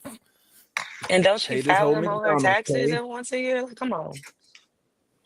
Why would I give her $10? Why would I give her $10,000? I give her a 10 ball. You give her 10? For what? For what? Why? Just so she get the fuck out of my face. You give her 10. I give her 10 ball. Out of one. Give me 10 bands to get the F out your face. I give you anything over 30. If I give you anything over $39.99, you in trouble. Y'all impressive. You in trouble. Y'all impressive to me. We not talking about spousal support. We talking about child support. I know. Like spousal support is different. It's strictly child support. I don't know why people saying $10,000 makes sense. But no, I'm trying to understand. You don't even like me. I am providing for my child. I am not focused on you. Why do y'all feel like $10,000 a month is justified? I think he's just giving her, like I said at the end of my statement, I think he's giving it to her just to keep her at bay. So I'm saying if she was to give up the child, I don't think he would even ask for the money, the $5,500, because he's just trying to get her away. Yeah, you paying for that piece. Yeah, he married, nigga. You let He my, done let already my messed wife up and take had care a of child. I'm so I don't understand none of this. Some people don't want to fight or whatever. Some people will fight it. Some people don't. And he seems like the one of the I don't want to do it. So now why would I give her $120,000 a year? You don't have to, and I agree. This is an indictment on Brittany Renner. Because if she was smart, she would have called him up and said, look, it's best that we get along since we got this kid together. I'm living out here in California. I'm going to need a whip. Could you help me? I get a whip to carry your kid back and forth to school and get I'm sure PJ Washington would have copped her a $50,000 car so that his child can have valuable transportation. That would have helped her out, and she'd be good. $5,500 a month is plenty to live in California. Now, I may not give you the luxury shit. You can't go get Gucci. You're not like that. But you can shop at Ross. You know what I'm saying? You can shop at Target. You can shop at Walmart. There is, you just get to have you can even shop at Macy's. Macy's is fair pricing for so you make $5,500 a month. Pay, say, in Cali, you can get an apartment for about a nice 2-bedroom for about $2,700 a month. Which that a little bit more, that'll take half of your money, which gives you an extra in your pocket, $2,000. I'm sure she's doing other things. I'm sure she's doing podcasts. I'm sure she's doing other little things for money. So I'm sure she has a little bit. So she has about $3-4 to spend for the month. The child costs no more than $1,000 a month, right? Diapers. Maybe you want to babysit when you go out with your friends once or twice a week. Oh, I think her mom's involved, so she doesn't have to do that. She probably gives her mom a little bit of money. Brittany Renner, this is an indictment on, instead of her calling him up and negotiating, instead of, she wants to take it to court because she's all about this, I guess, reveals her intentions. This clarifies her intentions with him when she first met him. She got with him because he's going to get that NBA contract. But remember, Brittany was saying, I got with PJ because I really thought he was going to be my baby. I really thought he was going to be my husband. I have plans for him in the future. But her asking for $35,000 a month proves that she was in it for the money all along. But if she was smart, she would stay away from the courts because the court's not going to give her $35,000. And the court will probably most likely be in Texas, Dallas somewhere, wherever the child's, because he's still in Dallas. But if she just called him up, all she do is give him a call. She needs to have a meeting with PJ Washington, apologize about her behavior, and say we're co-parents. We can work with each other. And I'm sure PJ would be like, all right, cool. Because he definitely wants his child to have a healthy lifestyle. So he doesn't want to be arguing with his baby mom. He doesn't want to be beefing. And all she had to do is make the phone call. What's up, Lord ADS? You can check me, boo. Well, let me give my boy the proper intro.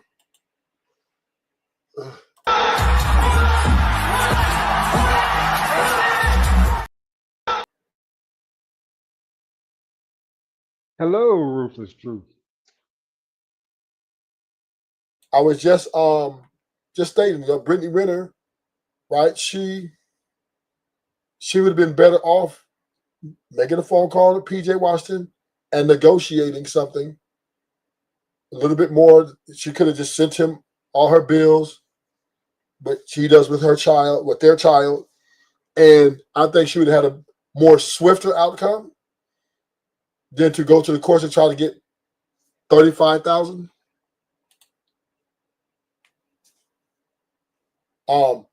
That might have some truth to it, Ruthless, too, because like you said, she doesn't have to live in the state of California. That's where she wants to be versus where she really needs to be, right? Right. And the court may question that, saying, hey, you know what I'm saying, there's plenty of other places you can live where the cost of living is much lower. And you know what I'm saying, with the child support you're getting, you can have a pretty decent life, right? Yeah. That's almost like full disability for 20 years, you know, 2,500, you know, saying a month, you know, that's not bad money, you know, even from a, but then again, she's trying to leverage that he's a millionaire, right? So Yeah. it's all kind of coagulated. And, you know, when you make babies out of wedlock, this sometimes happens, you know what I'm saying? You can get robbed by, you know what I'm saying, by doing that. You know, you got to make up babies and, you know what I'm saying, try to marry this broad. But off of that, though, you know, the Rufus, why was you swinging so low yesterday on Nice's channel? Bob, what? Why was you swinging low yesterday on Nice's channel? Speaking low. Swinging low, taking low blows. Low Below the blows. waist. Yeah. Like what? Oh, no, because I told him, no, because Midas got mad because I told him his wife, Buck, because Midas said, oh, he was speaking to, yeah. Let me answer the question. He was speaking to men and us like, well, you get a wife, you need to be like, tell her what to do, my way or the highway, and da da da da da, right? And yeah, then I said, but Nidus, when you was with your wife, you got butt broke. Oh, Rufus, that's disgusting to say that. No, it's true. No, you know, Rufus, for those that it really happened to, Rufus, back in the 1900s, that's detestable. That's very ugly to bring that up in this circumstance. The man was only because he's saying to us that we soft, that we weak. Wait a minute, hold up. You got butt broke in your relationship. You was a gangster, dope dealing, and then he the one said that, oh yeah, when I got with her, I understand the sentiment of an eye for an eye and a tooth for a tooth, but Rufus, that's more like an eye for an arm, you know, a tooth for a leg type of deal, right? That's a little harsh. That's a little harsh, Rufus. That's very harsh. That's extremely harsh. She because she had all the money, she had the resources, and she told him, if you're going to continue that, we ain't gonna be together. And she butt broke him. And there's nothing wrong with that for him, because that's the life what made him happy at the end of the day. But really, that, Rufus, is there a better way to say that on the internet? At that time, I thought it, but he didn't. That's why I guess he came. So that's why he came back at me. Well, I thought it was fair, and then he ended up blocking me from his channel. Yeah, Rufus, you say the man's. I mean, Rufus. So once again, Rufus, truth, brother. You know, I support you, brother. You know what I'm saying? You know what I'm saying? Because I don't think you're all wrong about what you're saying. I think a lot of people discard it as wrong, but I don't think there's all. If you listen to what you say, in some cases you make a really good point, right, about some stuff. But that, Rufus, is just like a step too far. That's a little bit too much. You know, I would ask you this, Rufus. Tone that down a little bit, especially when it comes to somebody, you know, this is a very sensitive situation. It's not like he's divorced. No, she actually, you know, so, you know, I would say give that a little bit more respect where it's due, right? Plus Nias did a great job for his situation. He did a really good job. You know what I'm saying? And now he's 55, of course, he's single. You know what I'm saying? But that's a whole nother story, right? But if you talk about his track history, he did a pretty good job in his circumstance, right? Which I can't hate on, and which you did a great job in your circumstance. You went through something, you went to prison for a little while, you got out, and you did something with your life. You know, I can disagree with you on some of the points about what you say about women, but I can't disagree with your success, right? You were successful. So I would say, you know what I'm saying, a little more sensitivity on that one, because this future situation is certain. If it had been divorce, it would have been something else, right? Divorcee, you know, say whatever that is whatever it is, right?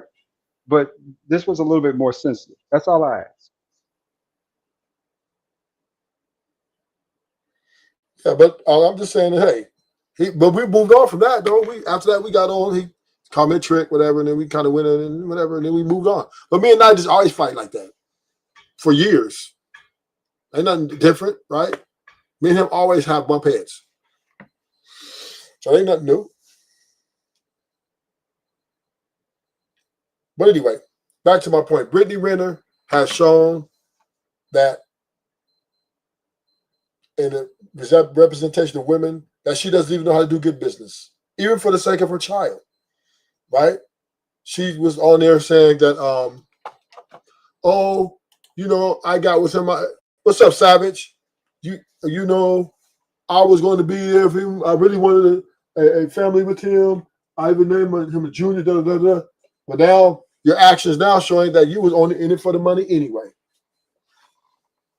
And we have to understand Brittany saw saw a nigga that was wet behind her ears, and she but was headed for success, and she took advantage. Yeah. Yes. And she's on here fighting people in podcasts about, oh, I was hitting him because I really loved him, or he was really this, he was really that. But now the true fruits are coming out. You're asking for, he was giving you 5,500 a month, and I think he put in your child's account is like 20 bands, right? So she also has money in her account with the 5,500 she's getting a month. So, but what she's seeing is she fucked up, right? She should have played it a little bit longer and married him, right? She should have forced marriage and still been with him, because now she sees the girl he's with now. She's living a lifestyle, and Brittany's envious. She's envious. That's the game of gold digging, right? That's one thing we don't talk about. Gold diggers don't see past like a year, right, with somebody. They really don't. Gold diggers are year for year. You know what I'm saying? It's almost like paying it. It's almost like putting an escort on salary when you got a gold digger underneath your arm. You know what I'm saying? Yeah. So they don't think too far ahead usually. When it comes to that stuff, they're thinking about having more babies because they think they can collect more checks off these NBA superstars because they're pretty at the time. And a lot of them don't come to realization that, hey, say about 30 something years old, dudes are going to stop looking at you that way, especially if you have kids, right? They're going to start to see you different. You know what I'm saying? You're not the prospect you once was. Just like an athlete, right? Athlete in his 20s is a prime athlete. Athlete in his 30s, unless it's a quarterback or another position, maybe NBA, point, I would say NBA forward position where you don't have to be in charge or dribble, or you don't have to be as active. You see them starting to fade off and fall away for the most part.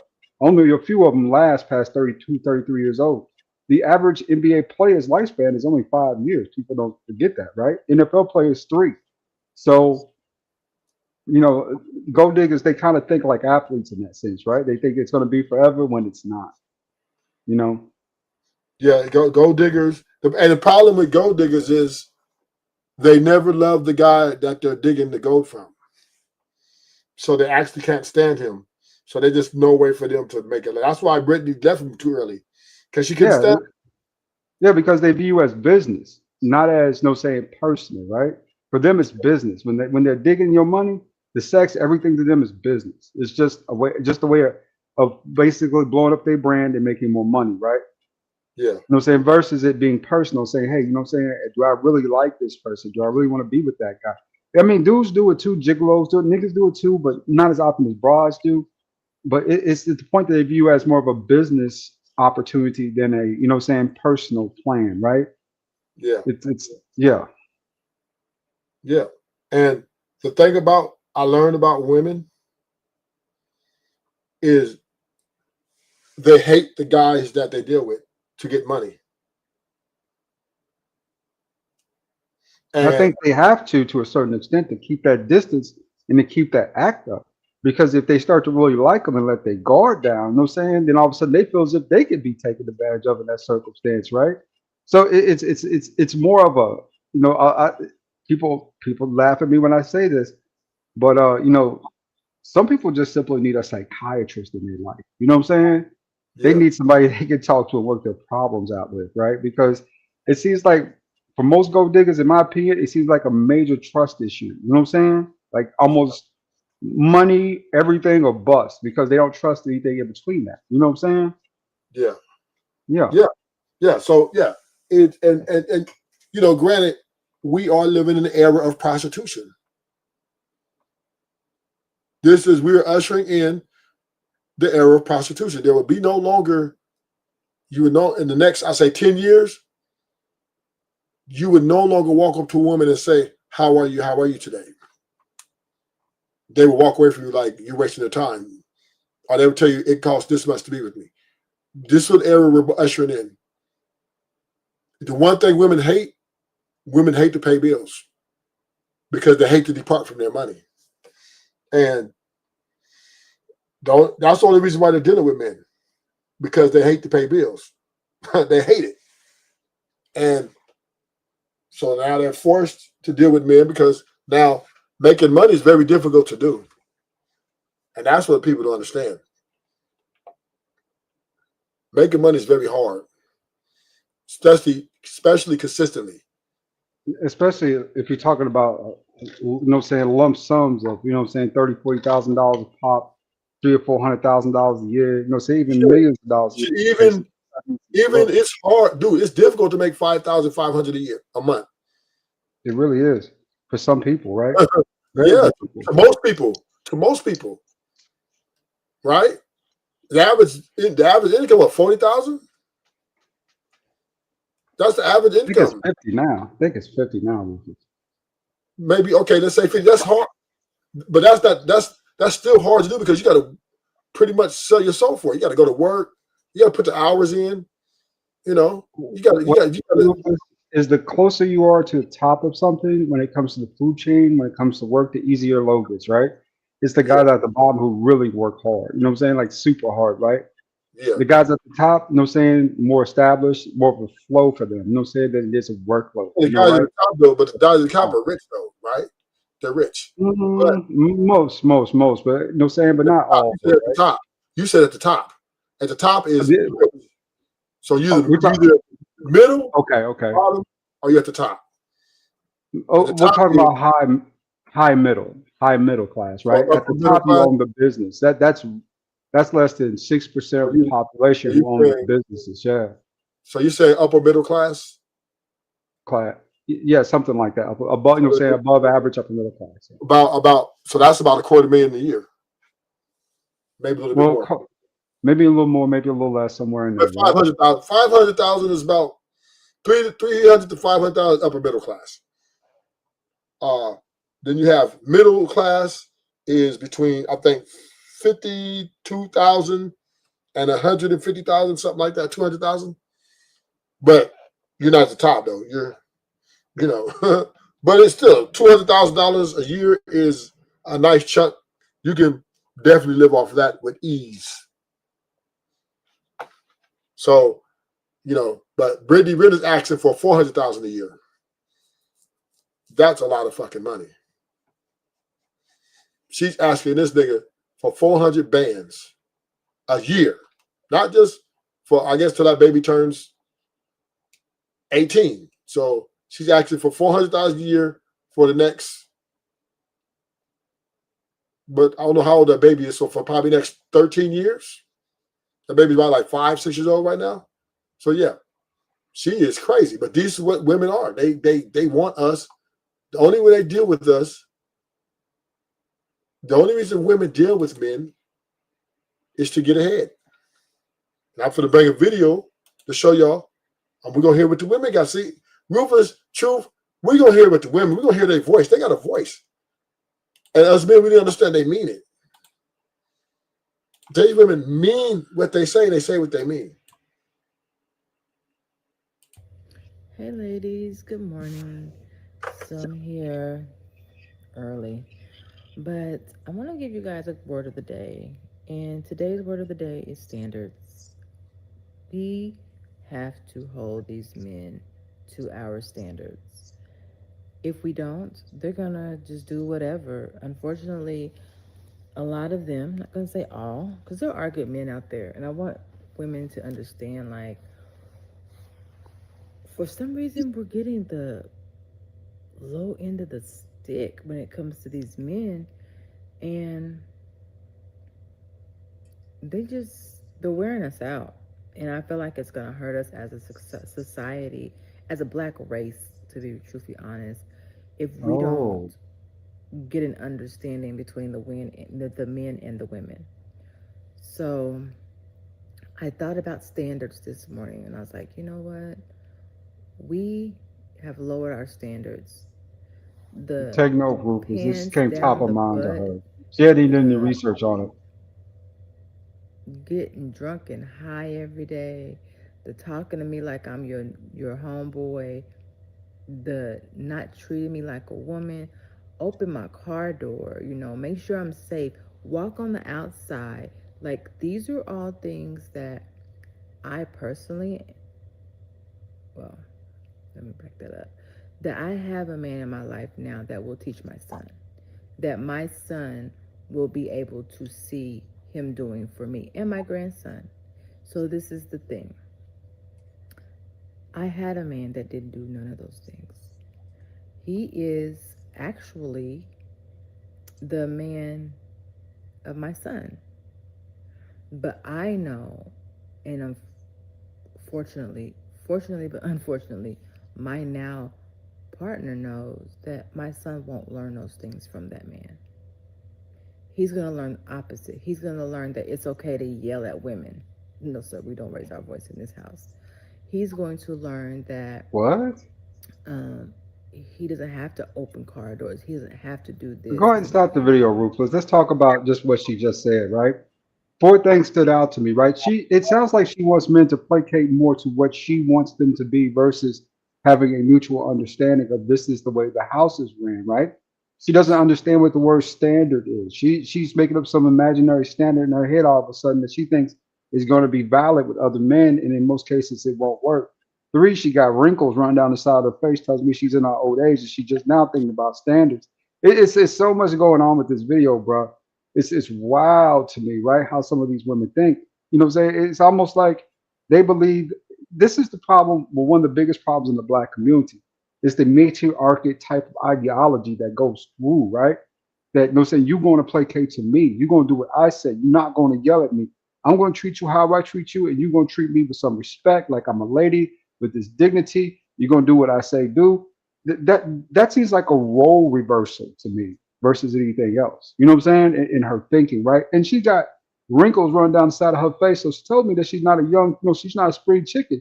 Because she's probably in her late 30s, early 40s, just now coming up, wake up one day, she thinks about the word standard somewhere out of nowhere. Brother.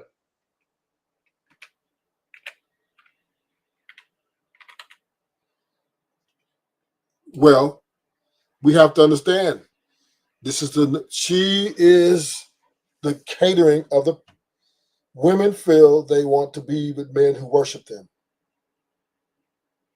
Women think they're the prize. Men tell them they're the prize, which is stupid. Because if she thinks she's the prize, that means she thinks she's better than you. And that she deserves. Wait, how is the prize better than the reciprocant? Because in their mind, right, the prize is not only the leader, but also the more valuable one. This is their mind. This is the way they think in their minds. Let me let you know, right? This is the way. Rufus, you have an echo too. Sugar Bomb saying that you have an echo. Yeah, because I think I was on my what you call it. But yeah, people must understand women are moving for supremacy. Women are moving to take over. They look at women only going to deal with the men to serve them. They're not looking to serve the man. But that's only happening in one community. Right? That's happening everywhere. No. These white men are pushing back. The Latin man definitely ain't putting up with it. And the Asian dudes are like done. Let's have this conversation. The white man, the Asian man already gave in. Their women are running their homes. Period. The white woman is running the house. That's without a doubt. right? Black men, I think in the Indians in India, we are, but the Indians, they're a little different with the Muslims and all that. But because they're under a more heavy religious oriented. But black men is the last one in America that's we're trying to make the woman love us for our character. The white man is they're paying for the what they don't give a fuck. She'll let their women do what they do, right? Either they get with their women and let her run it. This is where the happy wife, happy life come from, ADS, the white man. He started this sentiment. America's a simp nation. We know this, right? To give all these women these rights and not as much simp as beta. It's a very beta nation. Well, okay, beta, whatever, right? But the point is, they hold women to a high esteem, and they let the women. They are empowering and supporting these movements. These women are pushing for of supremacy. They even put Kamala up there to potentially be a president. And you see every group of men shot that down except for black men. No. All the minority of men voted for Democratic, except the Spanish. I think the Spanish man. The white man voted at 76% for Trump. Yeah, the white Spanish man voted at 63% for Trump. Yeah. Spanish man. And the Asian man voted like at 47, 48% for Trump. Right. Black men are the only ones that voted at 74% for Kamala. Yes. But so what I'm saying is the most men let their women run the house. This is where the happy wife, happy life thing come from. Right? This is Asian men are getting dog walked in their homes. Easily. Man, I had this one girl I was talking, her name is Julie. She's Korean. She's one of the most beautiful Asian girls I've ever encountered. We saw each other. We were seeing each other for about 4 months. And you know what she told me? She said, Rufus, she didn't call me that, but I'm just using. She said, Rufus, I would never be with you long term because I know that you're not going to let me run it. So she said, I'm going to get me an Asian man and so I can run the show. She said, I like to take all my man's money so that he can't leave me. That's the Asian woman's ideology, to take all their man's money so that they can't cheat on them.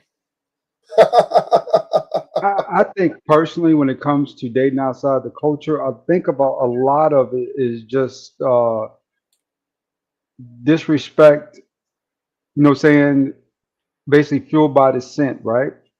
So there's a lot of dissent for black men amongst black women. They go out to project that. The white men see black men as competition in their dissent, so they go out and project that through the media. So that combination of things affects all women right across the board. When they see that type of stereotype being pushed out there by one group of men, they tend to think we're high risk men. In reality, we're probably some of the more lower risk guys that they'll ever encounter, right? But we don't get treated that way. Yeah. But once again, right? Because ADS thinks, Rufus, you be making up stuff. We're gonna see what the women got to say. Supporters that could help them in child rearing and everything, and they look to men to replace women and take on the duties of women. This educational process with learning men. Well, do you also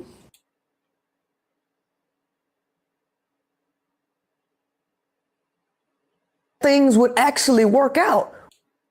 Don't listen to men. Women think all season like that. But women want to be open all season like that.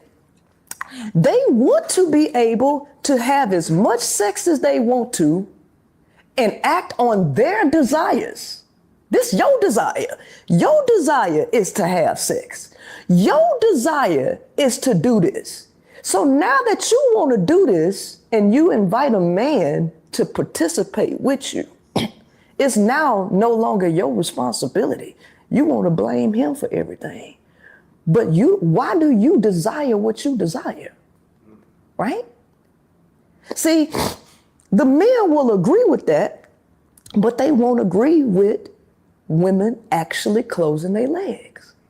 See, they don't agree with the things that would lead the women to close their legs, which is the beginning of all of my teachings, to teach the truth about the male in order to get women to clank clank. But can we acknowledge if a man got up here and said the exact same thing you just said, they would label him misogynistic? Of course they would, because like I said before, women don't listen to men. Women think that men were created to serve them.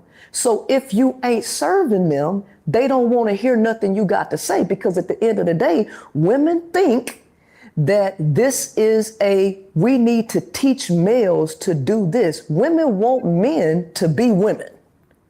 Women want society to transform a male into a female. Women hate women. Women hate each other. But they want to get a man and then make him embody all of the characteristics of a woman. Right. That's what they want to do. Yeah, it's just confusing. So it all makes sense. Trying to fit a square peg into a round hole, wanting your cake and eat it too. I think all of that had everything to do with women. Coming up with these things had everything to do with trying to figure out what a woman wants, because women want it all. And that's how marketing has been directed to women, to give women the illusion that you can have it all. To even think that you can have it all, that is a sign of narcissism. And that is a great breakdown. She's breaking the sister code by doing this. She's breaking the sister code. Her and Sarah are breaking the sister code every day. Because women, that's their secret. But she's mad at B. Taylor after that experience. She's been coming out and just giving up all the information. You know what, Ruthless? I always wonder about Priscilla, because when, certain people were in power, she was beating up on the men. And now that they're out of power, she's gone and beating up, kind of selling the women's secrets, right? Yeah. To me, she's just trying to stay afloat more than anything else. I'm not sure, say if she's placating or if she actually means what she says, due to her stances, right? They're so extreme. So, when I heard Priscilla, saying she does make a couple good points here and there, but at the end of the day, I got to kind of take her, saying with a grain of salt and not so serious, because I'm not sure what angle she's trying to kind of come in, right? No, but if you look at the current landscape that we're in, right? With the women divorcing at the rate they're divorcing at 500,000 plus a year, with the woman feminism of equality, right? Being they're fighting to be equal with men. They're not trying to fight to be below men. So that means if they think they're equal, right? That means they want the man or their husband, whoever they be with, to look at them like he look at himself, which means they want him to be the woman and her to be the man. And this is where the conflict of interest is coming in these marriages and these long-term relationships, that the power dynamic is in jeopardy. So therefore, what happens? Once the woman can't exceed whatever power she wants from that man, or extract what she thinks she needs from that man, she leaves him. But the marriages that do last, I really 100% believe men submit to those women's emotional needs, emotional support, which is the happy wife, happy life ideology. And I believe that's the only way a marriage can last for a great amount of time. And I'm not saying it's healthy, but I am saying most men, because they understand, and yes, the reason why I say this, right? I came up this reason why the happy wife, happy life thing is so real, is that men, they value nuclear family more than women.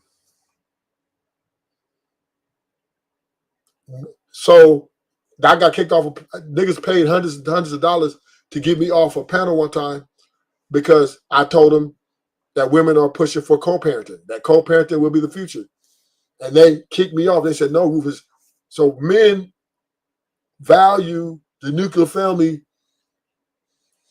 so much that they're willing to take the happy wife, happy life deal because the women don't value the nuclear family as much as the men. And that's evident. Now, I do think that, you know what I'm saying, a lot of men have the mindset of happy wife, happy life, but they still feel as if they're controlling the house. I think they're allowing the woman to do certain things within kind of the grasp and boundaries of, you know, what they're cool with, right? What they're okay with at that point. But I don't think it's full access and control of everything. I think it's very limited to a lot of women. Not very, but limited to a lot of those women, how far they And take certain things, right? you are correct. And then the divorce papers will be slid across your table. Right? You will be heading to divorce court. But that, what you just said is correct. And that's where the 500,000 divorces coming in. Because women want that power. They want it. And if you don't give it to them, they're going to vacate this motherfucking marriage, which they signed up for. And that's why they're leaving so easily. But they use excuses. They make up excuses. Oh, well, I'm not happy here no more. Irreconcilable differences, infidelity, whatever it is, right? That's just an excuse to get up out of it because they're not getting the things they think they need. And let's talk about this. Let's talk about this cheating aspect for a little bit, ADS. Let's have this conversation. Because I do think we do need to. This will help us build more on the case of why women are leaving. Why do women trip on infidelity, right? Well, we understand that her only power she has in that relationship in her mind is her vagina, right? Which she likes to leverage for control. Now, Rufus, let's just say it out loud, the more honest truth of it all, right? Mm-hmm. Most men don't have options like that besides who they're with.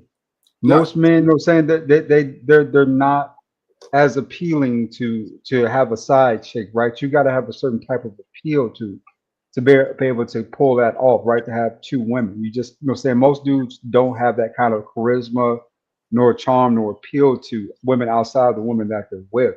So for most men, monogamy is perfectly fine. At least, you know, saying that they're getting, you know, saying what they want or need from someone, right? Versus no Right. one. I agree.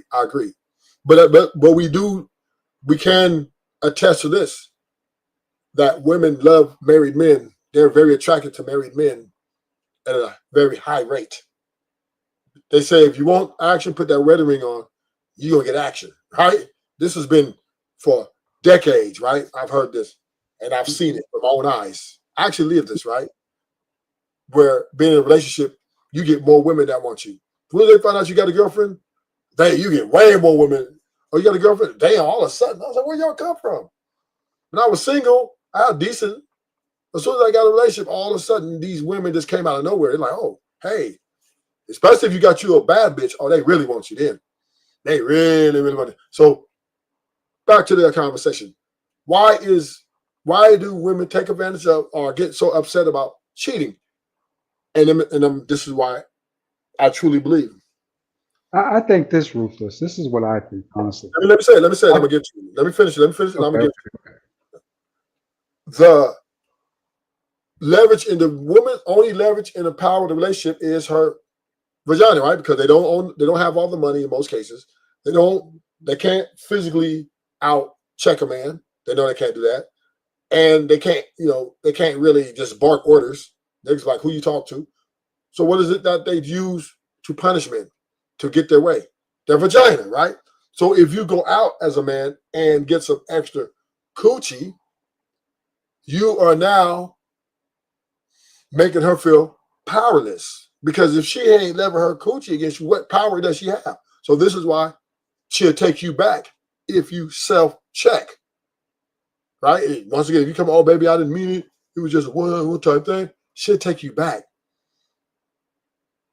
So once again, it's not a deal breaker that if you cheat, if she gonna leave you. But if you continue to cheat, she will leave you because now, once again, she feels powerless. And if she feels powerless, then there's no reason to be in that relationship. Go ahead, ADS. What you got to say? I was going to say, sex is one of the things in life that's more popular, or more powerful than a nuclear bomb, right? You take away a man's sex life, you disarm that man. You take away a group of men's sex life, you disarm those men. And they'll begin to placate to whatever they have to do to get that back in. You know what I'm saying? The window, right? To get back into that again. You know what I'm saying? For a lot of single guys, you are absolutely right. You know what I'm saying? Options are slim, right? You know what I'm saying? Very slim in a lot of cases. But the minute though you have someone and you're able to validate, because women ultimately internally like a challenge. They like to challenge other women. They love challenging other women. You know, right? They love competing against other women.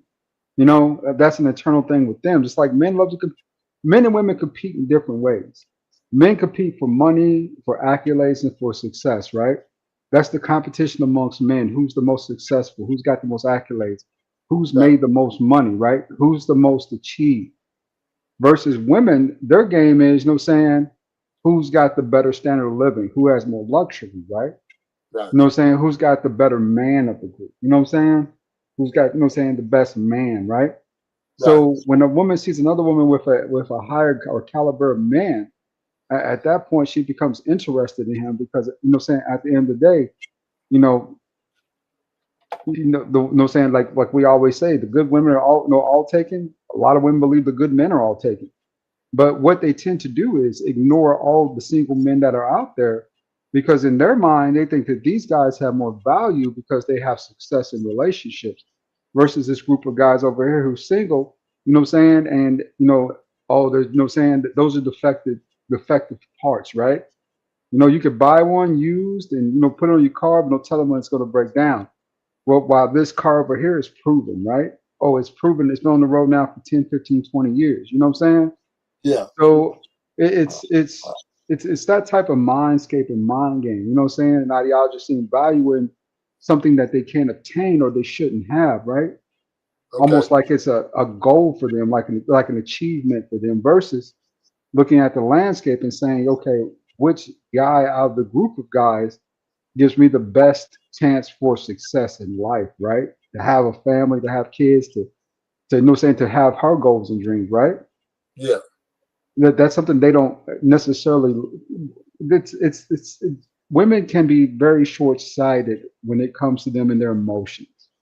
So when they get emotional, they tend to make emotional decisions. Emotional decisions saying, I'm going to steal somebody else's man, right? Because I feel as if he has more value. In reality, once that all dies down and dies out, what they normally find is that the guy that they stole is just the same guy. It's the guys over here, right? He just happened to find somebody. So once again, right, women make a big deal about cheating because it's all about power.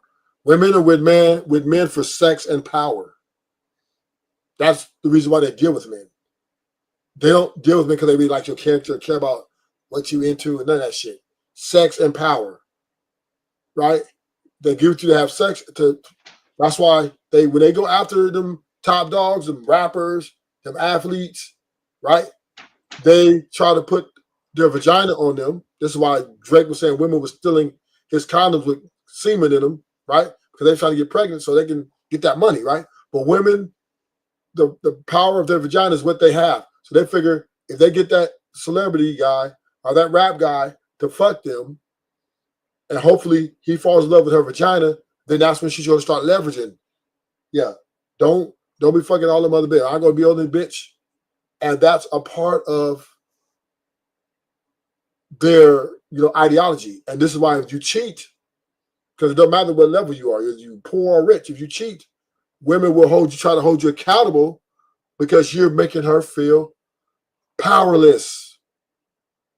And if a woman feels powerless in a relationship, she can either complain, try to run you off, or she will file the paperwork. That's why most men are submitting to the women. They're not cheating because they understand, right, that they want to give her that power that they have. And this is, once again, it's still not What's up, Poppy? They're still not working out. So in essence, do women I really? don't know. Not to cut you off, Rufus. I'm not sure if they want to give their power or they want to share their power with the woman. And the woman just happens to ends up taking more power than what they're willing to share. That's different. And how do women? They're willing to share it, and then women keep taking, wanting more because that's what her vagina is doing, right? That's why the first thing she's gonna go to when she's ready to check you or put you, I ain't give you none. No sex for you tonight, buddy. If she asks you for that Gucci bag and you tell her, no, we ain't gonna do it, you ain't getting none. She ain't gonna want to touch you. See, but Rogue C came on a panel with Nidus that day, right? And Rogue C, why she ended her marriage? Because her man did not want to go to the gym with her. And she burnt that house down, took the kids and left his ass. And that's where, because Rogue C always trying to come here and convince me, Rufus, why you saying the way you say, Rufus? Because I would never let you women come into my life and trick me or try to run me. My personality is too strong, so I'm not built for marriage. But if a man marries these women, he will have to acquiesce to make it last. You can't. So what I'm saying is, you can't talk to your woman the way you want to, right? You can't say, baby, take out the trash. What? Huh? You got to be like, boo boo, honey scotch, tricky snickle, bunny bun, honey bunny bunches of love. Can you please? And if you have time, if you're not tired, if you haven't cooked dinner yet, can you take out the trash? That's why you got to ask your wife to do something for you, right? You got to go. You got to, if you want to check her about something, if you want to make a complaint about something, boy, you better be as acquiescent to as possible. And this is why I say happy wife, happy life is the only way to sustain a long-term. Because women tell you, I stayed because he was a nice guy or because he did what I wanted him to do. And they'll end up still leaving you, most likely. But still, you at least get the kids to get out the house. So, yeah. Priscilla, she gives us the game. Were created to serve them. Our desire is to do this. So now that you want to do this and you invite a man to participate with you, it's now no longer your responsibility. You want to blame him for everything.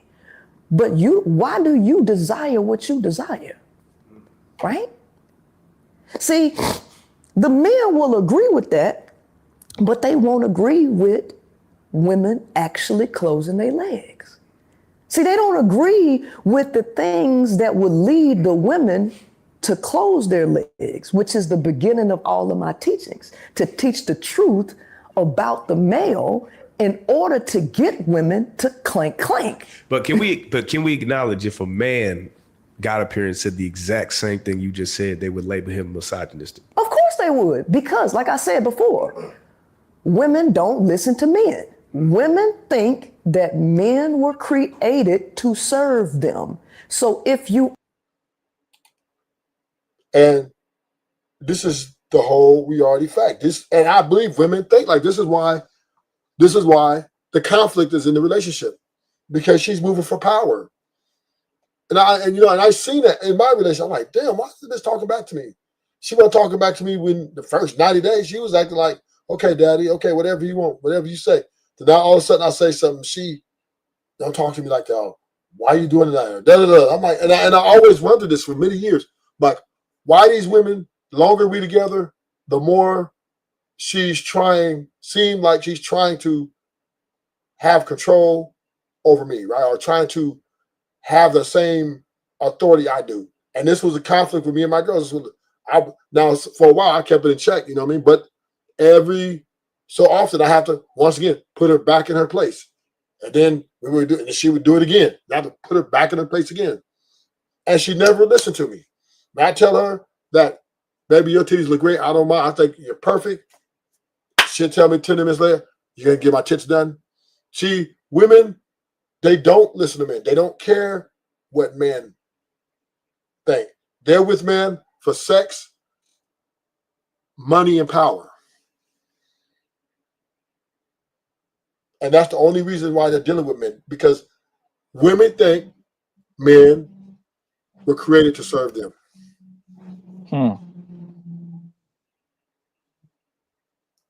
And that's why they're divorcing at 500,000 to 800,000 times a year.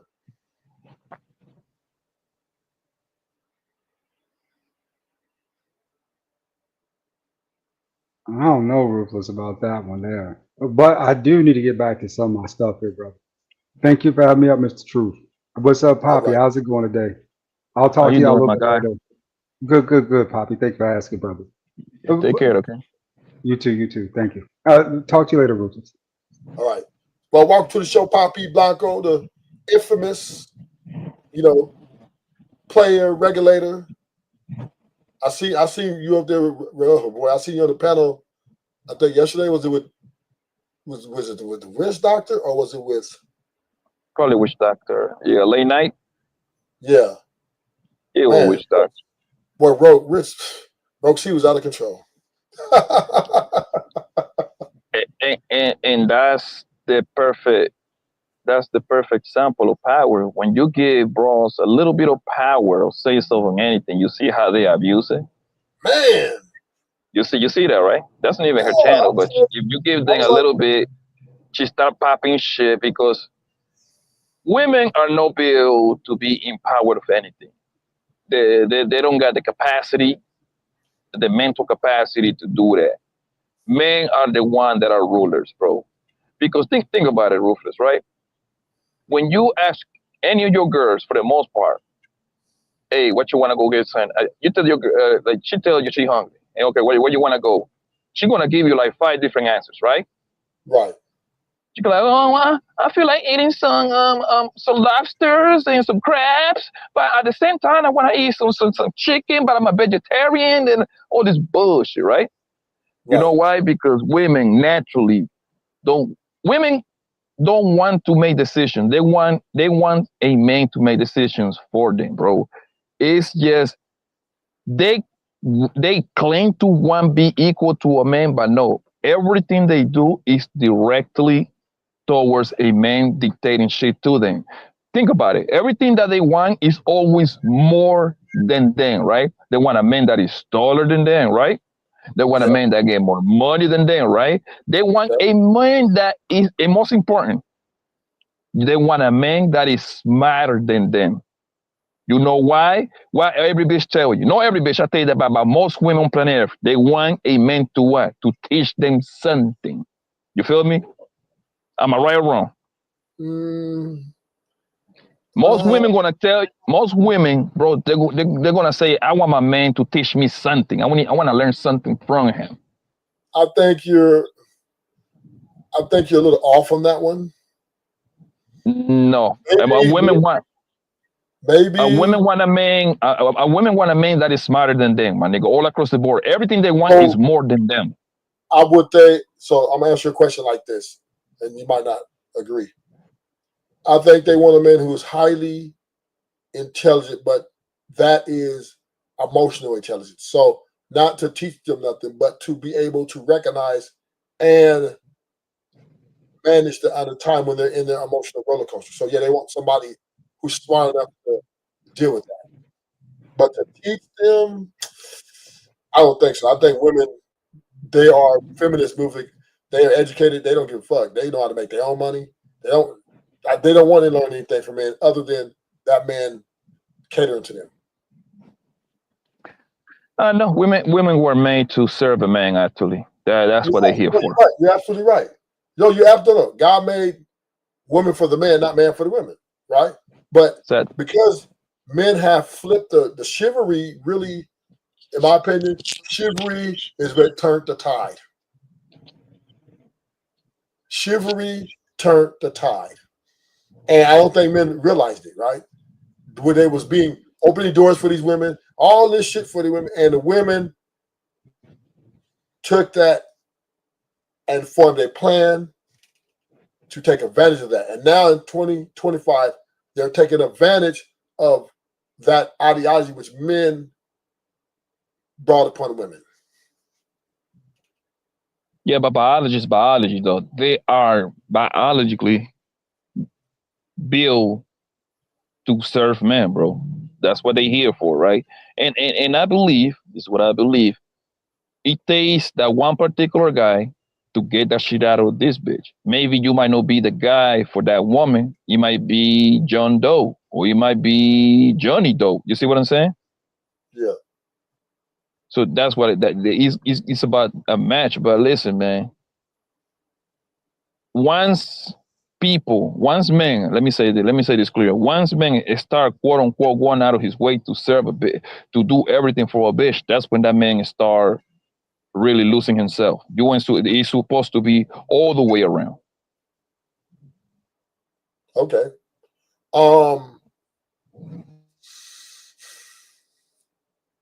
I don't know if that's true because I don't think women were going out hunting animals and bringing them back, and doing protecting. So I don't. So that is a serve. But that's the point, Ruthless.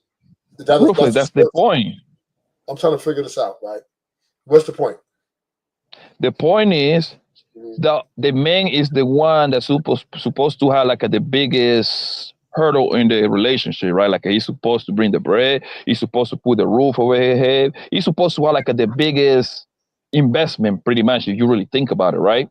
Yes. Once he get inside that home, that bitch is supposed to serve him and whatever he wants and needs from her. Yes. So I believe that is reciprocation, right?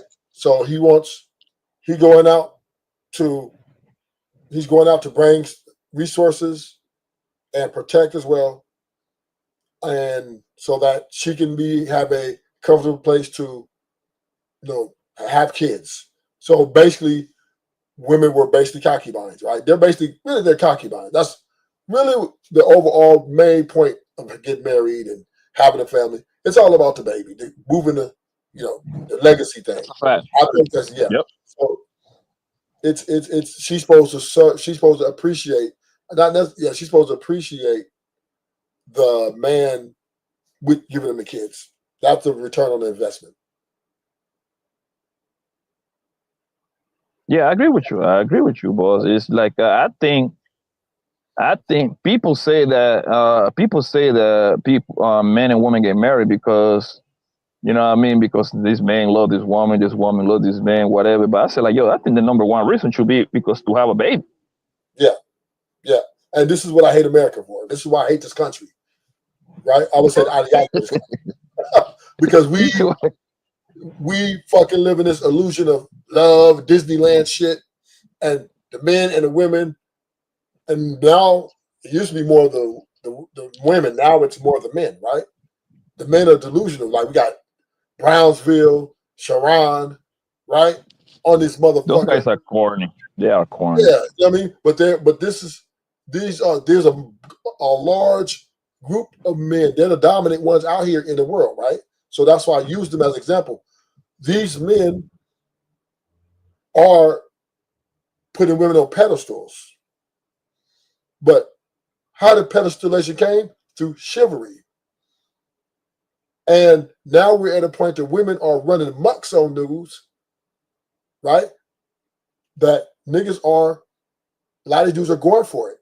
And this is why right now, a man like me, you, Poppy, we have a way to go. We know how to go around shit. You know what I'm saying? We know how to work our way around shit.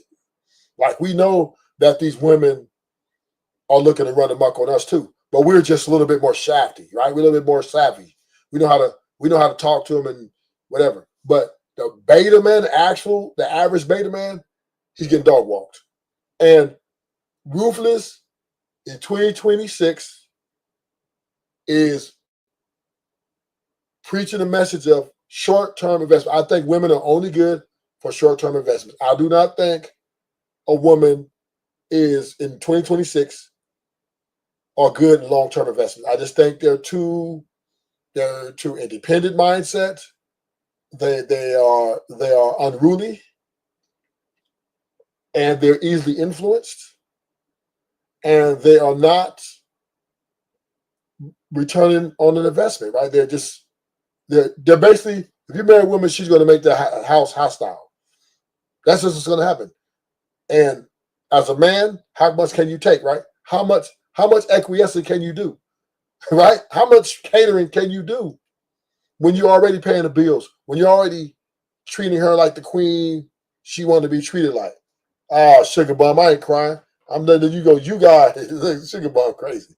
But men, we have to understand these women are not the juice worth they squeeze. They are no longer the women of old. These women are now selling themselves. We are ushering the era of prostitution. It's what it is, right? Women are putting a for sale sign up. And let me be clear. This might be better for men because now you don't have to deal with all that baggage. You trying to cultivate a relationship in 2026, it comes with these females at 18, 19, 20, 21 and up are coming with extreme amount of baggage due to social media, due to bad influences from their friends, their group, right? They're coming with all this baggage, and now it's left up to man who's bringing all the money in, who's bringing all the resources in to try to manage an unstable emotional creature. Oh, what do you mean you crying because you're weight? I can't say you go to the gym because now she'll get mad about that. So now we got to, this is why, ain't no way I'm signing up for happy wife, happy life. That is a weak position to operate in, number one, in a home. Because if I'm the leader, my woman, she can come bring her this request. I will listen, I will hear her out, and I will make the final motherfucking call. And if it's not to what she likes, then she's going to have to go in the room and hit the pillow and deal with it. I might bend, but I'm not going to break. But this is what men are not doing, right? And this is, I cannot operate from a weak position. It's too difficult to operate in this position. So I believe it's short-term investments are more valuable to me. A woman is more valuable to me in a sexual performance manner than she is in cultivating a companionship. You can do in the car, and I got a little small car business, right? And you can actually do in the car world, the business where you can actually do list with the option to buy. Right? Because that's when you say short-term investment, right? Yes. You understand that you can actually have the option to kind of like purchase the whole thing. The same thing with the houses. You can do that with real estate. You can rent with the option to own. Yes. Right? Why not that option included in your shit? Yeah. Facts. But men need to get out of this delusion.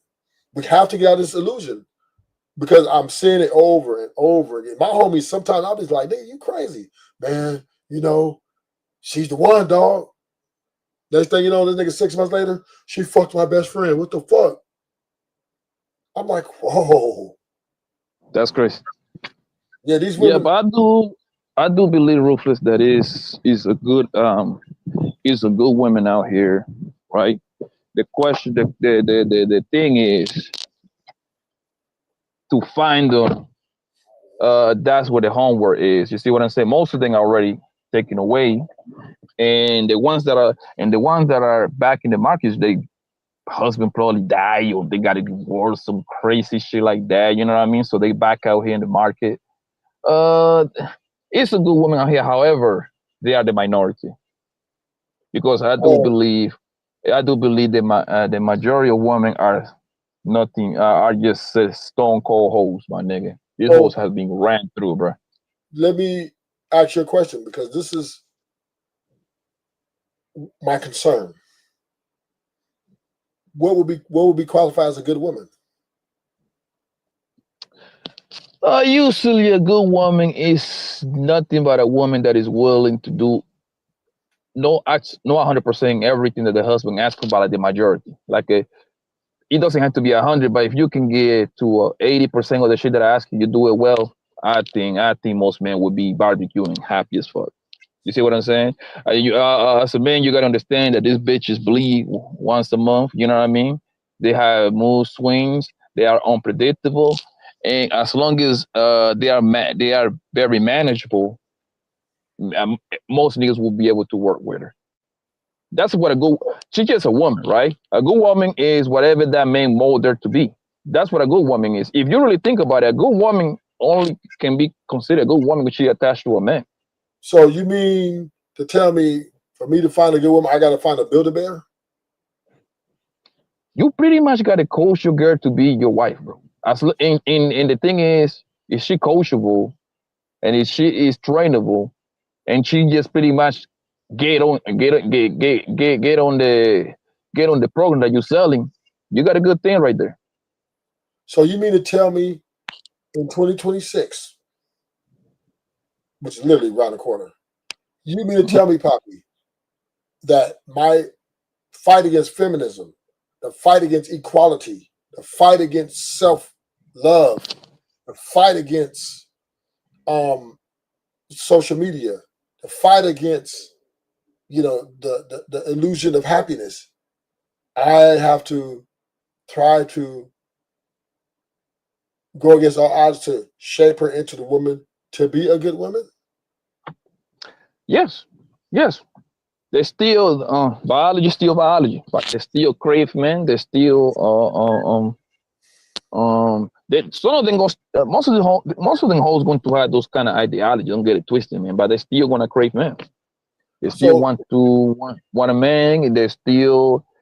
I know. Listen, man. One thing I learned about life is since I was little, bro. These bitches talk shit all day long.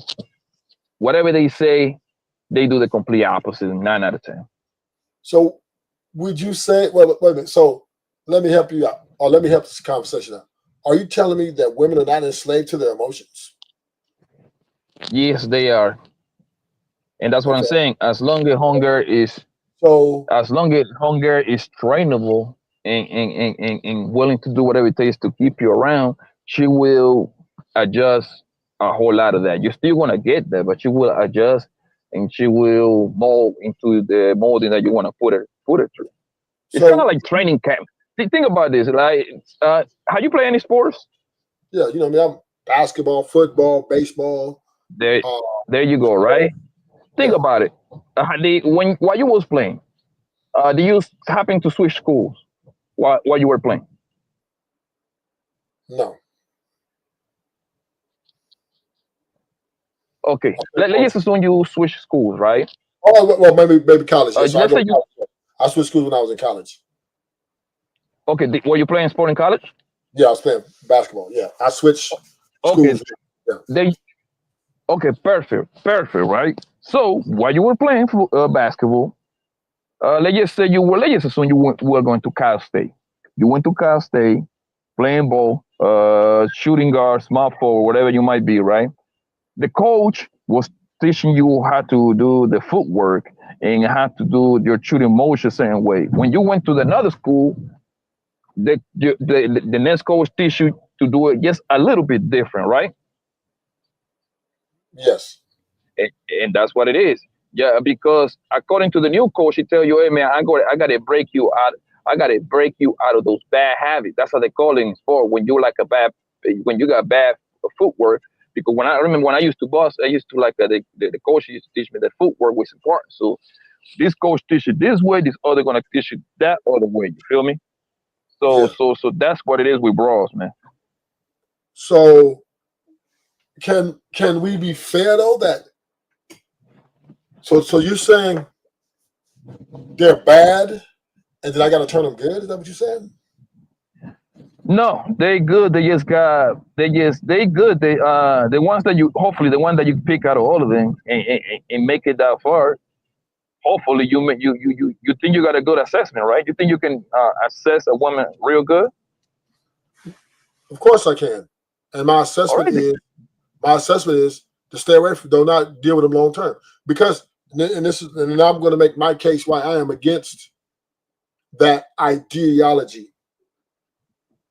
Because feelings and emotions are fleeting and they're very up and down. There's no way that you can predict that, even though you might get her to cooperate year 1, 2, and 3, and maybe 4, right? That at any point, anytime that her feelings, emotions can be compromised by outside influences or internal influences, right? Either or. So just because she's in compliance with the first 3, 4 years, don't mean she might switch it up in 5, 6, year 7. So we can't. This is why I'm anti-marriage, right? This is why I'm anti-long term, because of that factor, right? That gray area, the emotional state, and because women deal with their emotions a lot and the way they feel and they're a slave to them, she will always be the wild card in the relationship because of that factor right there alone. On top of, and we can't agree with this, she would never love you more than she loves herself. So with that there alone, being right there alone with that true fact,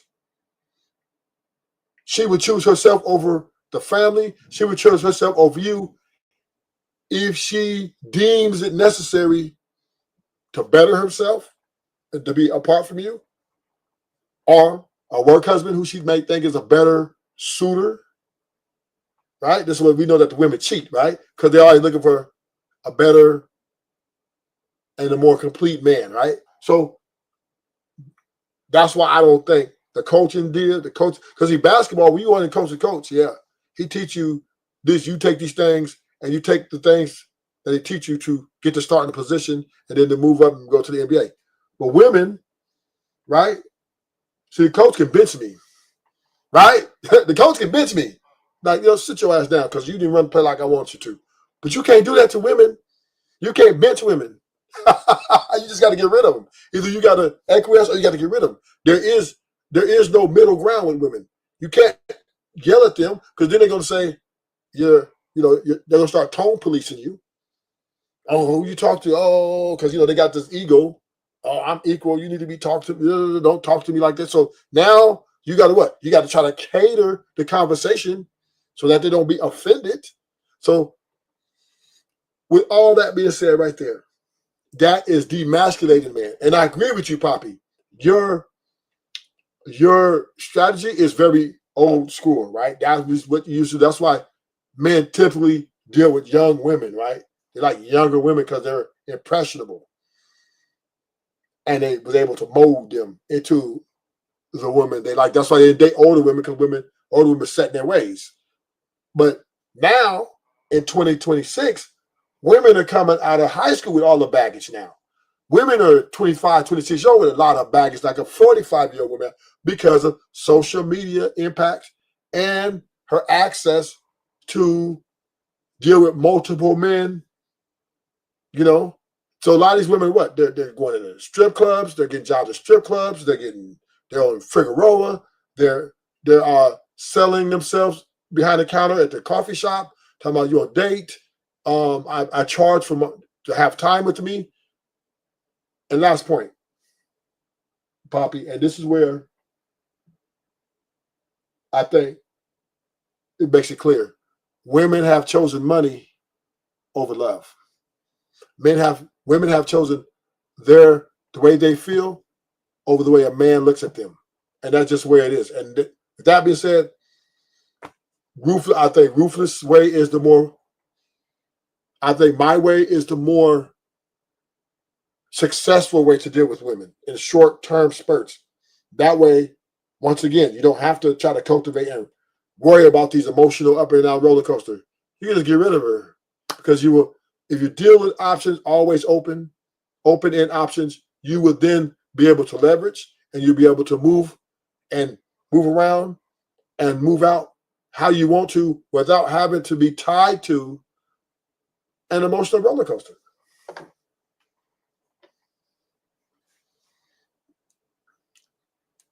That's just, I'm not signing up to be no motherfucking therapist. I'm not signing up to, I'm not trying to be nobody's daddy. Like, oh, baby, I need, no. I want my woman to come ready-made. She needs to be, she's an adult, and she needs to come in understanding our relationship dynamic, and I don't need to be teaching her shit because I ain't got time. I'm out here chasing the bag. I'm getting to the bag. I ain't got time to be sitting here. Well, look, there's no. I will, when we go on dates, I will lay down my boundaries and expectations. This is part of the process, right? Of getting to know this woman. This is what I expect. This is what I bring to the table. This is what I want. And Yeah, if but she can't, Rufus, a man is built be a man is built to deal with whatever shit. For most of this, can you hear me? yeah, I hear you now. How about now? Yeah, you I good. said a You man good. is built to yeah, a man is built to deal with a lot of shit that women throws their way, but know everything about a lot of it, right?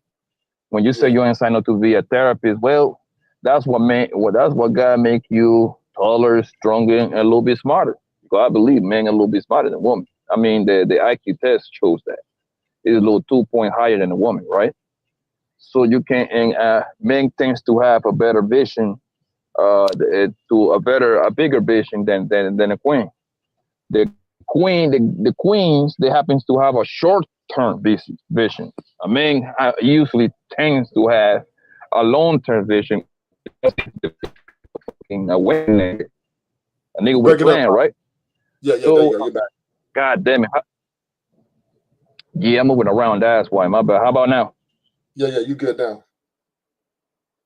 Yeah, so a man, like I say, a man supposed to be able to deal with whatever for a lot of shit that his woman throw his way, and this is coming from the point of view that the woman happens to be a woman, a good woman that is willing to get on your bus, pretty much. That's how I like to say it.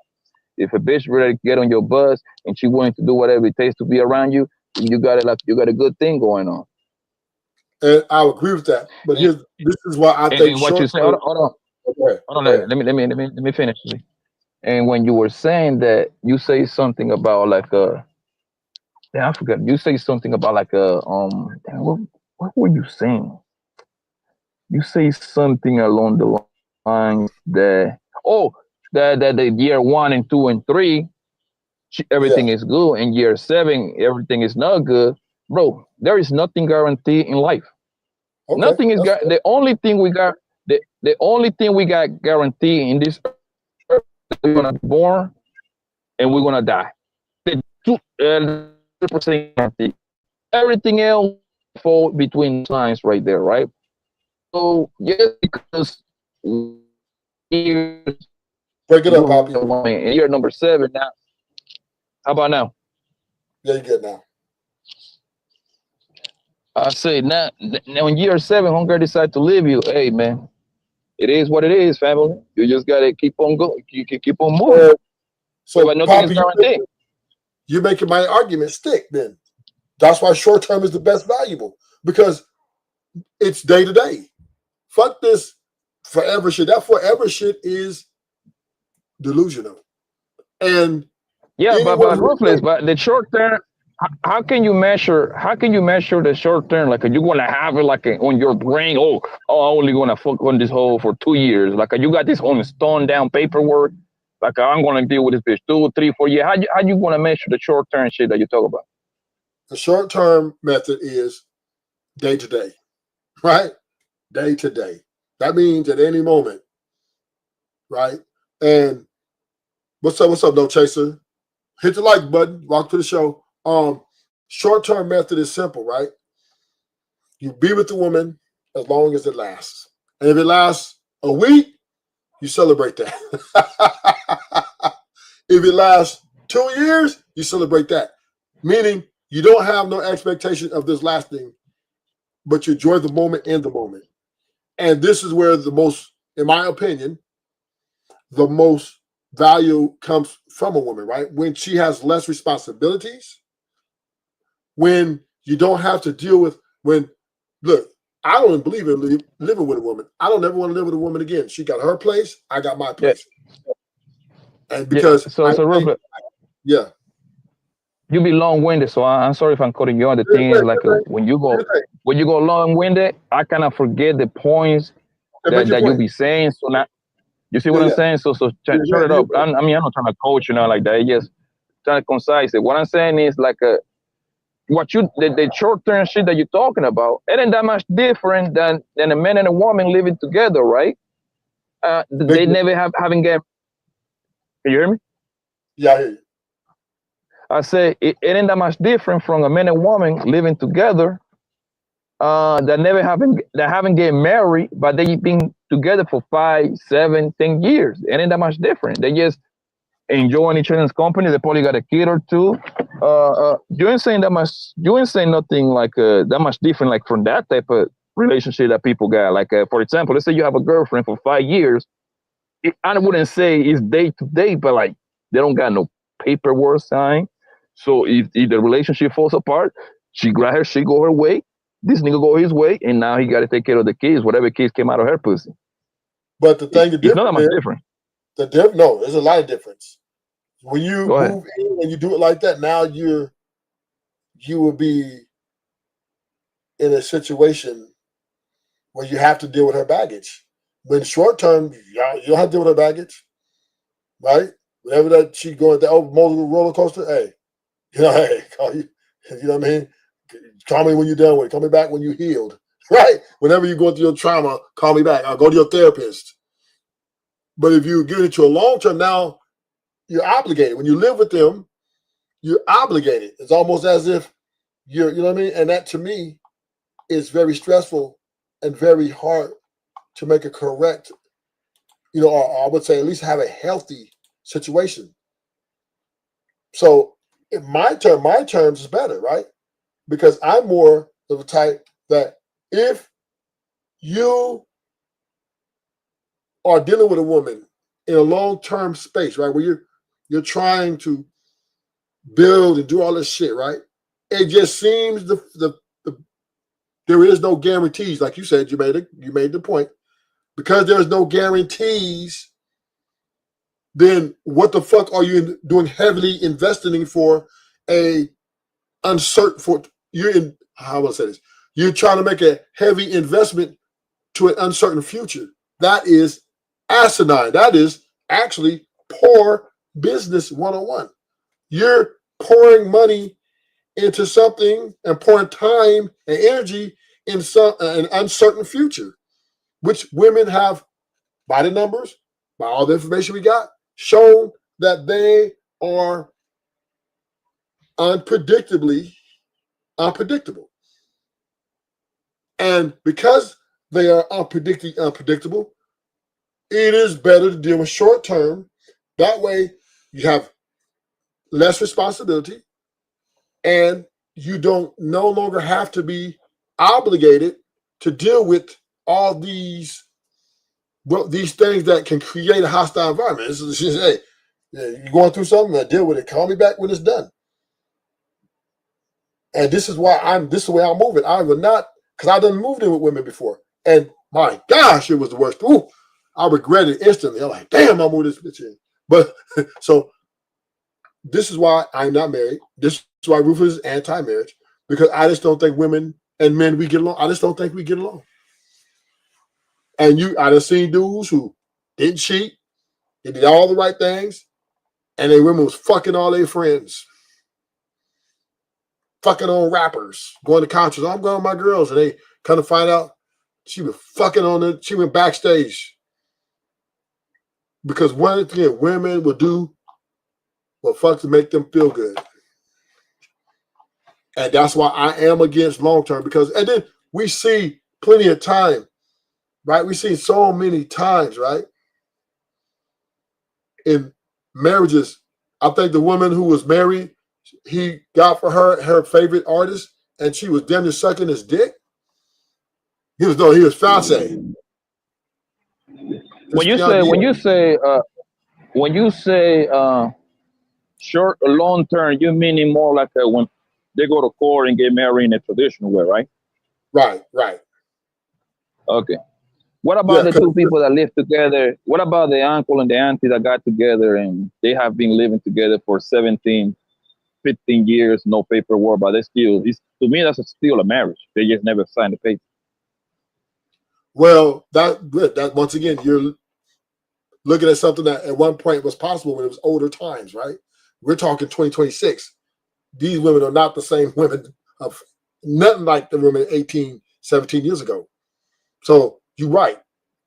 That was possible. Look at I'm be honest with you, Poppy, and I'm gonna share this with you and my chat. I'm becoming anti-relationship. I really am. I really am. I never thought I'd say this. I never in the day of my life, Rufus, never thought I would be. I always was skeptical about marriage, but relationship, I was down for that. With my girl, yeah, because it was just, it was just something I thought was cool. But the more I look at these women and the way they're forming and evolving with the independent mindset, right? We are ushering the prostitution era. A lot of these women are coming in with large body counts, heavy body counts. They got niggas, they got a roster of dudes paying bills for them. And fucking half of them ain't fucking the other half.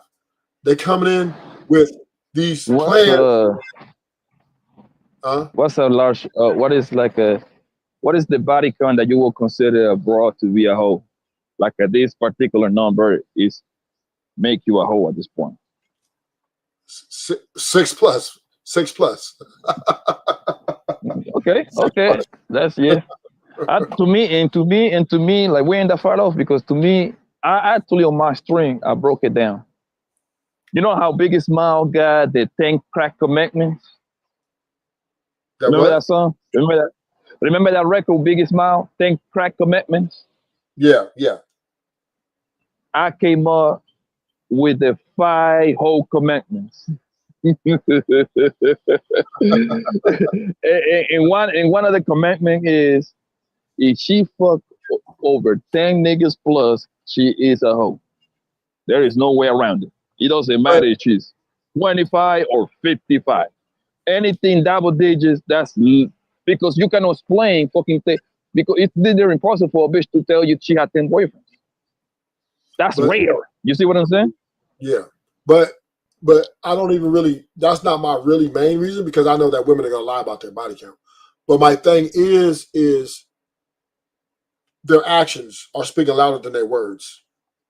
500,000 divorces in 1 year, this year, that is saying a loud statement. Women. Out of how many marriages? How many what? 500,000 divorces a lot. Yeah, 500,000. My bad. 500,000 out of how many marriages? You got to be in the million. I don't know exactly, but it don't matter. 500,000 that's incredible a lot. That tells me that, and this is a year. So last year it was 700 some thousand. The year before was 800 some thousand. So it's probably and then people are still getting married. I think marriages are still happening yet. I'm not sure. It's still it's dipped, but people still get married. And that's what I wanted to ask you. Like, yes, 500,000 people got married. I mean, divorced this year, but how many couples got married? You see what I'm saying? They use those numbers usually going to cancel each other out. I think it's 1 or 2 million a year, some shit like that. Okay, so it's still in a surplus. In business, that's what you call surplus. Yes. So, but here's the thing, though, right? If you look at it in that way, that okay, there are still million marriages a year, we can look at that and say that men are still delusional, right? Men are still going for the okie doke. We still, and once again, I do agree with this, and you will. Men believe in a nuclear family more than women. That's without even a question, right?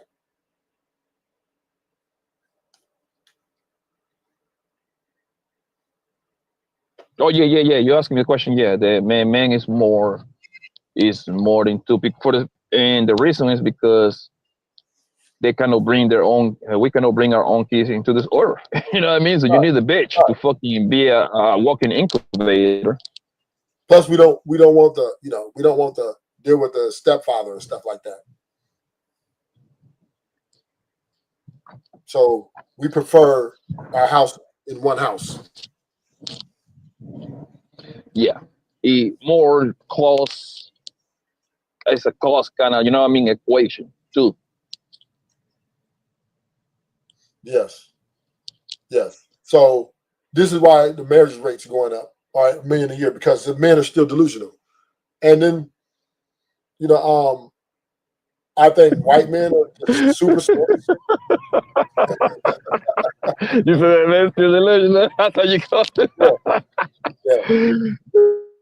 See, but the thing is, Ruthless, bro. The thing is, you cannot really be against marriage completely, bro. It's because marriage is a tool for two people that are doing, let's just say, bottom when it comes to annual salary, right? Your salary, right? For example, if two people that are around making, what is the yearly salary for what is the minimum?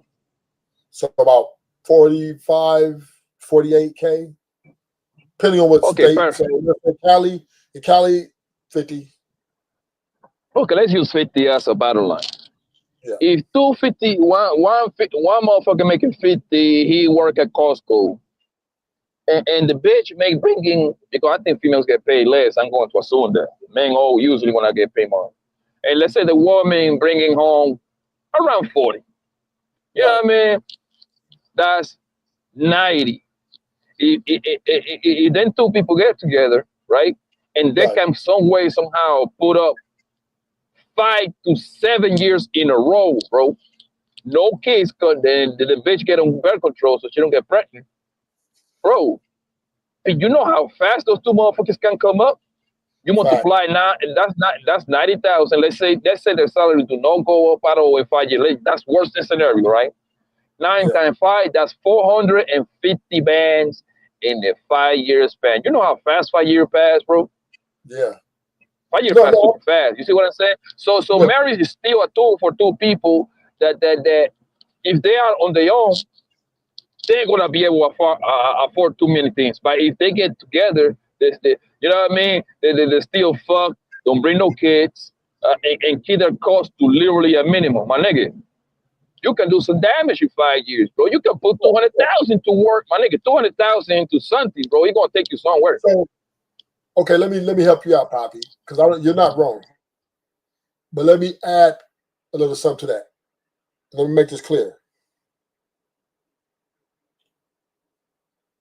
It has to be a healthy marriage to be successful. It cannot be an unhealthy relationship, unhealthy marriage.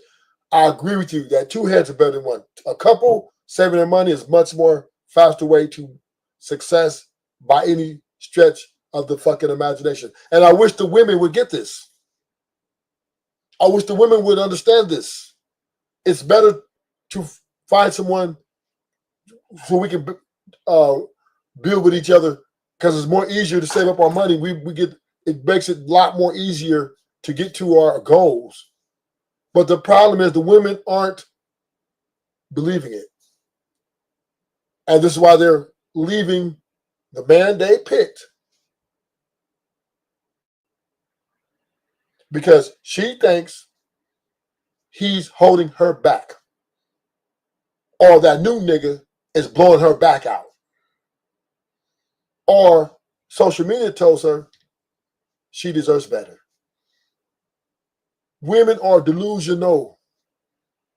And as long as they're delusional, they will be and will always cultivate an unhealthy marriage or unhealthy relationship because of this illusion of happiness. Because this thing, I need to be happy, or I need to be. No. We need to be able to build together and do each other. Because I agree with you, Poppy. I 100% agree with you. It should be easy for the man you love and the woman you love for us to build together. It should be the easiest part to have a problem and get over it and move forward and be happy together. You picked me, I picked you. We had a little conversation. We laid down our boundaries, whatever it is. And we both understand nobody's perfect. It should be the person you pick that you said you love, that you want to spend your time and days with, should be the easiest person to conflict resolution with. You should be the easiest person to get along with. But for some The thing strangers, is, go ahead. yeah, for some strangers, we just see we cannot, as couples, in large, we cannot get along. And that is the mystery.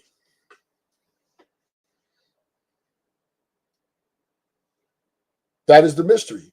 Yeah, I can get married tomorrow. Ruth doesn't get married tomorrow. Matter of fact, I get married next 2 hours.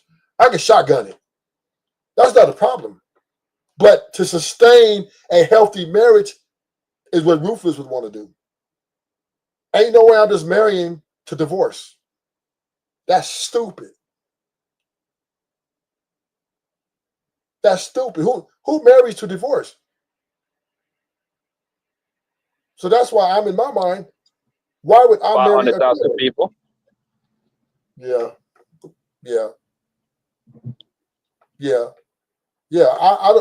Women, in my opinion, are quitters. They're the biggest quitters because they are shallow. They are without substance. They're greedy. They're selfish, self-centered. They're evil. And we don't want to say it. Us men, oh, no, she, we want to blame it on the man when she goes out and fuck the professor. We want to get mad when she fucks the rapper at the concert when she was married. Or when she had that baby by another nigga. It was your fault. It was your fault. We always want to blame the man. We want to blame the man for the woman being a 304. We married her. We gave her a ring. We gave her everything. And she would have fucked another nigga because she felt like it.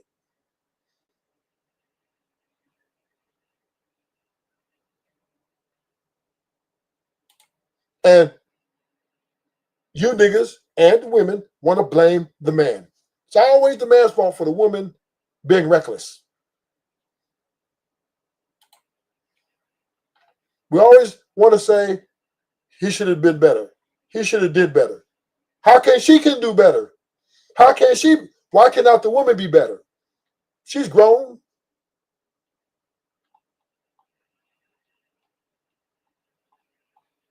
And this is why it's so problematic dealing in these spaces, because we always got to give the women excuses for their reckless behavior, which is part of the downfall of the nuclear family.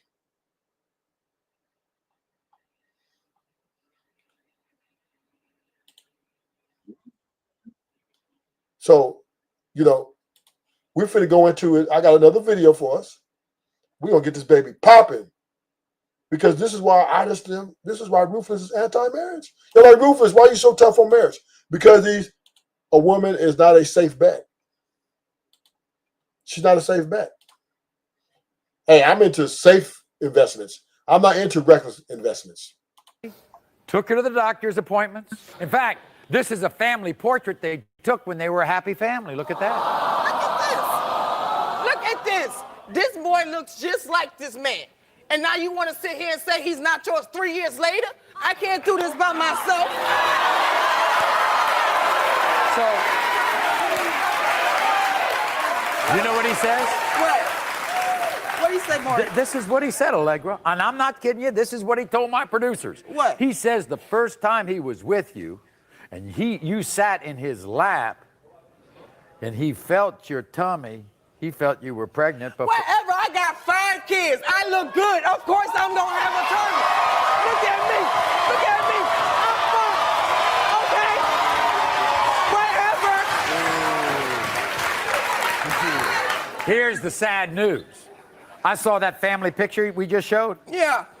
Your son talks to that picture. All the time. Marty, he says, I want my dad. Look, Mom, dad. What can I do about that? I'm not daddy. Daddy need to be a daddy and raise his kids. Look at him. How you gonna deny something like that? Does William see him?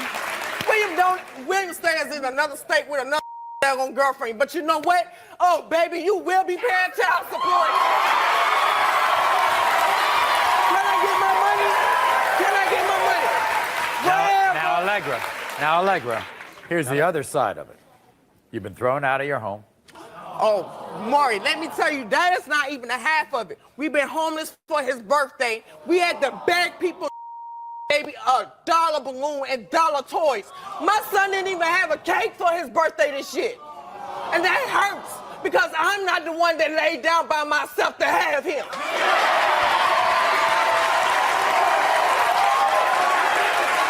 So, you're without any support.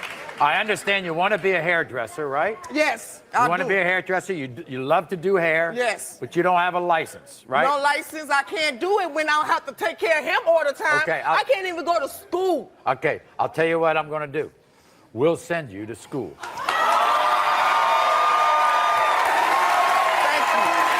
you. This is what William had to say. Watch. When I first met Allegra at the club, my whole family said stay away from her. They said she was the type of girl to land me on Maury. 3 years, 9 months later, here I am. When I asked Allegra to sit on my lap, I put my arms around her and I felt the pudge. At first I thought she was fat, but now I think she was pregnant. She swears this kid is mine, but she was seeing another guy before me. And when that baby came out, it looks just like him. Allegra is struggling, but she wouldn't be going through this if she knew who her baby daddy was. I am not a sucker, and the test is gonna prove it. Here's William. William, come on out.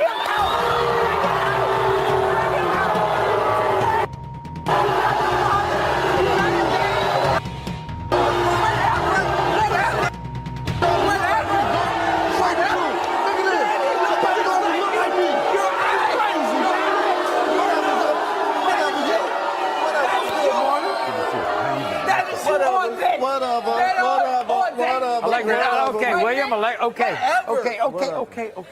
All right. You're confident this is not your child? Yes, I'm 100% sure this is not my son. He don't even look like me. If it wasn't yours, the money would rub my stomach every night. when she was pregnant, William, you were there, right? Yes, I was. When he was born, you were there. Yes, also.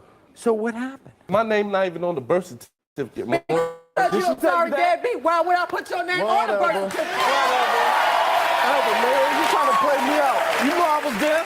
You know I was there for you. Yeah, you was there, but you ain't there now. Whatever. I need you there now. Okay. Right about now. Whatever, man. Right now. William. Because you know what? When Morty say you are the father, hey, can I get my child support?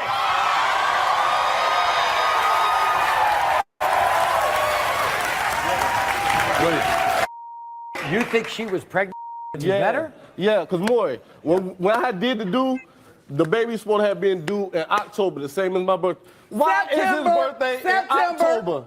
September. His birthday is in Get it right. Get it right. August the 14th? Yeah, because he was a pre. You was already 2 months. I was in labor a whole month with him. Well, guess what? We're going to find out right now. Wait. Now, if this is your child, you'll stand up to your responsibilities, right? Because you know what? I'm taking that paper straight down to Family and Children's Service. I need my child support.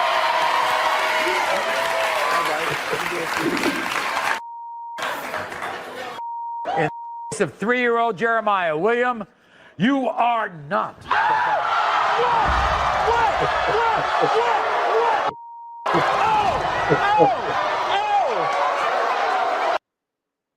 And this is what these bitches do. This is why long term I wouldn't do. And this happened a lot. This is not even, we ain't even talking about the women, the men who didn't, you know, they didn't make a big deal about it. They're like, damn, I know that ain't my kid, but fuck it. This is what's happening. This is the real. This is real. This thinking she made all that fuss. Oh, you gonna pay my da da da da. You was there, da da da. You ain't there. Where my money? Where my money? Where my money? All that shit she was talking. All that big shit. But this is what women do. This is what they do. And then we want to sit up here, blame him. They want to, the crowd was blaming him. Oh, yeah. And she just rooting against him. Boo! Boo! Until them test results came out. Now they're like, oh, these hoes ain't loyal. So this is why I just don't think. What did you say, Poppy? And this is one of the things that I believe the red pill niggas and the manosphere niggas don't. I think they got it wrong, right? Mm-hmm. I don't. And maybe because I don't know a lot. I don't know what a lot of these niggas be talking about. But like, you can grab the amount of paternity because I think it's considered paternity fraud, right? When the bitch trying to put a kid on you, okay, cool, right? You grab that, and you grab the amount of how many niggas willingly sign up to be stepdaddies, right? Right? Yeah. You put those two things together, paternity fraud and stepdaddy, right? Yeah. I'm pretty sure those two numbers right there, it will be so much higher. I'm willing to bet at least 2 times higher than the amount of niggas that are deadbeat daddies. Because that's how these bitches be niggas over the head with the deadbeat daddy bullshit, right? Which is, I don't think it's like a alarming rate. However, the stepdaddies and the amount of paternity flow, which the bitch literally make you raise that kid, even though it ain't yours, she just fucking bamboozle your ass and lie to you. It easily should overcome the deadbeat daddy talk that these hoes be having. I never heard no red pill, no manners for niggas say that. I never understood that part. Right. Yeah, these ruthless is. I'm starting a new movement, pro-man movement. Put yourself first, niggas. Put yourself first, and everybody else. That bitch last. Yeah. Quit putting these women first. Quit trying. Don't sign up to live for their happiness. Don't do it. Don't do it. We ain't got to do it. We ain't got to keep taking this bad deal. We ain't got to keep taking this bad deal dealing with these heifers. But men, for some strange reason, we think we're different. Not me, G. Not me. He swears he never even slept with her. Not one time. Look at this lane. So we can clear the. You're not Jahid. We're going to clear this up real good because we've given him a lie detector test and a DNA test.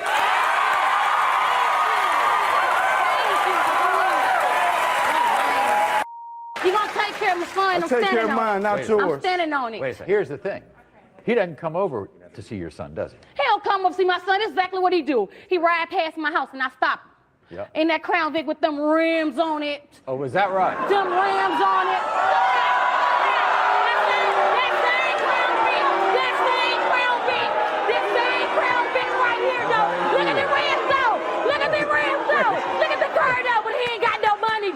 Exactly. No way. No, sit down. Sit down here. Now sit down here. Oh my God, because this is, wait a second. Are you serious? This is important. This is important. I'm about to tell you something, okay? Because Tristan said, no, this is part of Tristan's case. See, he says he says he has these curled up ears. Ears. And he also says DeJarvion doesn't have those curled up ears, and that you curl them up on purpose to show him. Oh my God! How can you curl up some ears? It's something that you born with, pimp. I ain't that shorty, father. You can say that. I ain't that you shorty, can say father, that. man. You can say that. You can say that. You can say that. You can say that. But we know Stacy, Yeah, sit you down. lie, Sit lie, down, lie. Stacy. Sit down. Man, I'm Sit telling down. you, this Okay. dude is a Well, liar. this I'm is- telling you, let me tell you, compulsive. He had one more. He Compulsive. had one more thing to say. Man, He had something. what you want to say? What you want to say? What you want to watch say? this. It ain't worth it. Watch. World, check me out. I look good, I got money, and I ride nice cars with rims. And that's why this nasty hoe Stacy claiming I'm her baby daddy. Y'all know how I know I ain't that baby's father? Cause I ain't never, ever, ever slept with this girl. Not to mention this shorty don't look nothing like me. My shorty got my same nose, my eyes, and my little curled up ears. There ain't no chance that's my kid. Maury, I am not no deadbeat father. There's just no way I'm taking care of a kid that's not mine. And when the test proves it, Stacy, you better stay out of my life. Here he is, Tristan.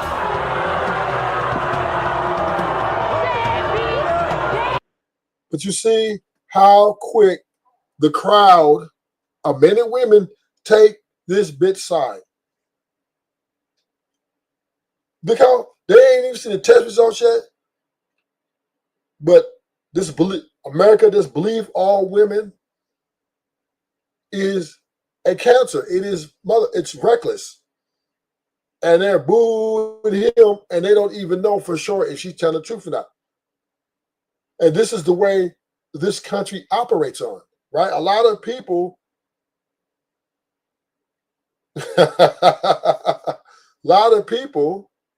right, is pro-women. Most people are pro-women. And these women, even though they exhibit these behaviors of disloyalty, dishonesty, cheaters, whores, and a whole lot more, everybody wants to take their side. Everybody, and this is why Rufus is anti-long-term relationship or marriage, because nobody wants to hold these women accountable. Why would listen? If they let me go rob banks for the next 10 years and no accountability, nigga, I'm finna bankrupt the banking system. Believe that. If there's no accountability for that, they would have to lock their motherfucking doors. That still won't stop me from getting in there. So yeah.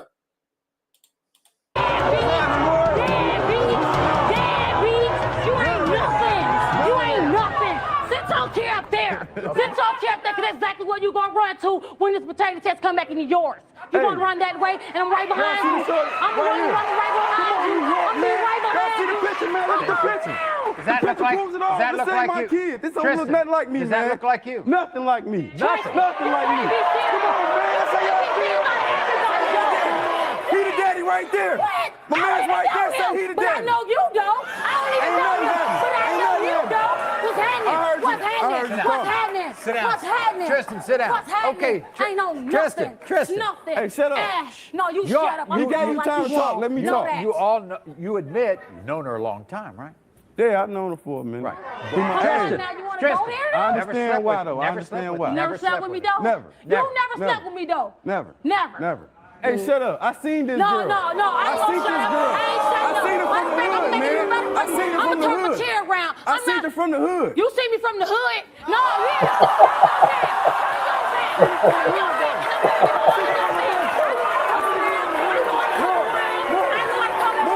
I seen her from the hood. I didn't know this girl. I didn't know her. I didn't know her. I didn't know her. She lives on the other side of town, right? 11, 12 years? Other side of town, man. Are you serious? You don't like being called a deadbeat dad? No, I got 4 kids. That's what all you my do. kids Where well is taken that? care of. We're getting down to the climax of this story. We're going to find out, okay? Sure is.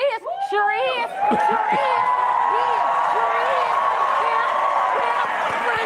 Run me my money. Run it. First, we're going to find out from the lie detector test whether you all been together.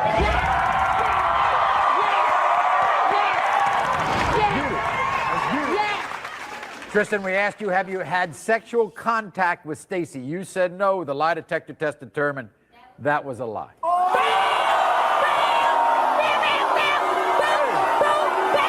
Hey, Maury, I was sleepy, man. I'm telling you. Something wrong with the test part. You were sleeping. I want to ask you one thing.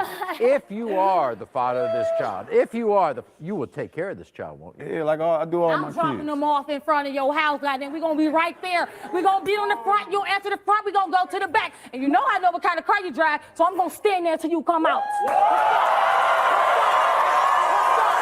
Let's find out right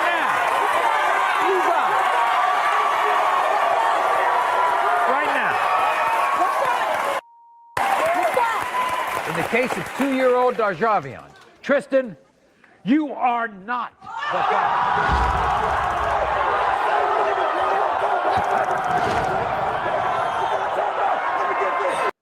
But the question I have is why do they take the side of the women so fast? Why do they so quick to take her side? They ain't even seen test results. It's he say, she say. They got the kid, but sometimes kids could come out looking one way and another. But why would they just take her side? And this is why. Because women are looked like victims. That's what I call a victim Olympic. A women they, no matter what the scenario is, they usually are looked like as victims since they are the weaker best. Yeah. Even when you you come from work, whatever you do or your business, whatever you might be doing, you walk in the crib, and this nigga, some other nigga, got your bitch banged over, right? Some way, somehow, she gonna find a way to blame you. And then when you tell the story, let's say it's a group of you and 3 girls, you tell the story. You know what them hoes going to around and say? What did you do? What did you do? What do you do to provoke that hoe to bend over for the next nigga to pipe her down in your home? Man, I don't know.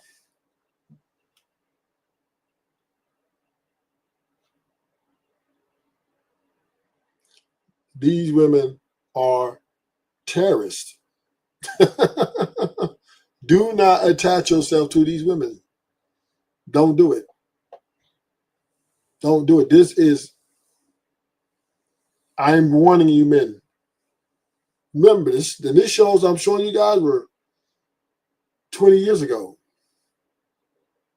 Women have gotten much worse since then.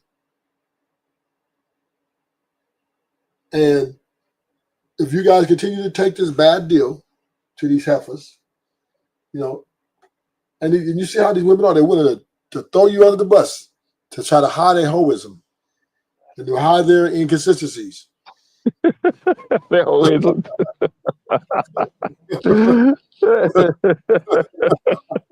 That's what these women do. They'll throw you under the bus to hide out here getting fucked by every nigga imaginable. And we keep on trying to cape for these bitches. And I just don't understand that. Ruthless, they will have you shake hands with a nigga that they fucked 6 months ago, 3 months ago, talk about that's bro. That's like, he's like family. He's like, by the fact, public service announcement, fella. If a bitch have you meeting a nigga and she introduce you to the nigga, talk about, he's like family, or he's like my bro, focus on yourself, okay? That nigga don't put dick in there, my nigga. Ain't no nigga hanging out with a bitch like that, will, especially if she looks good. That's out of the question. Now, if she ugly, you might have a chance that she ain't fucked the nigga. But if she, and that's questionable. If she looks decent or good, man, please. Yeah. But the thing about it is, I see a lot of dudes don't want to accept that a woman is diabolical.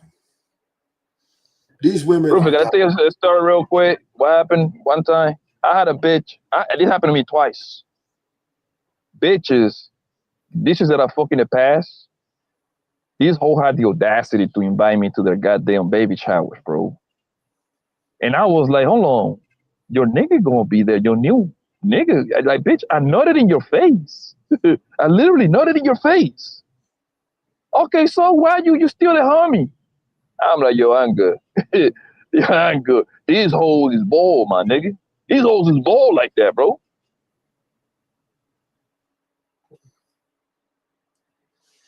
Well, I'm at the end of the show. Thank you guys for coming. Thank you, Poppy. Hit the like button. Until next time.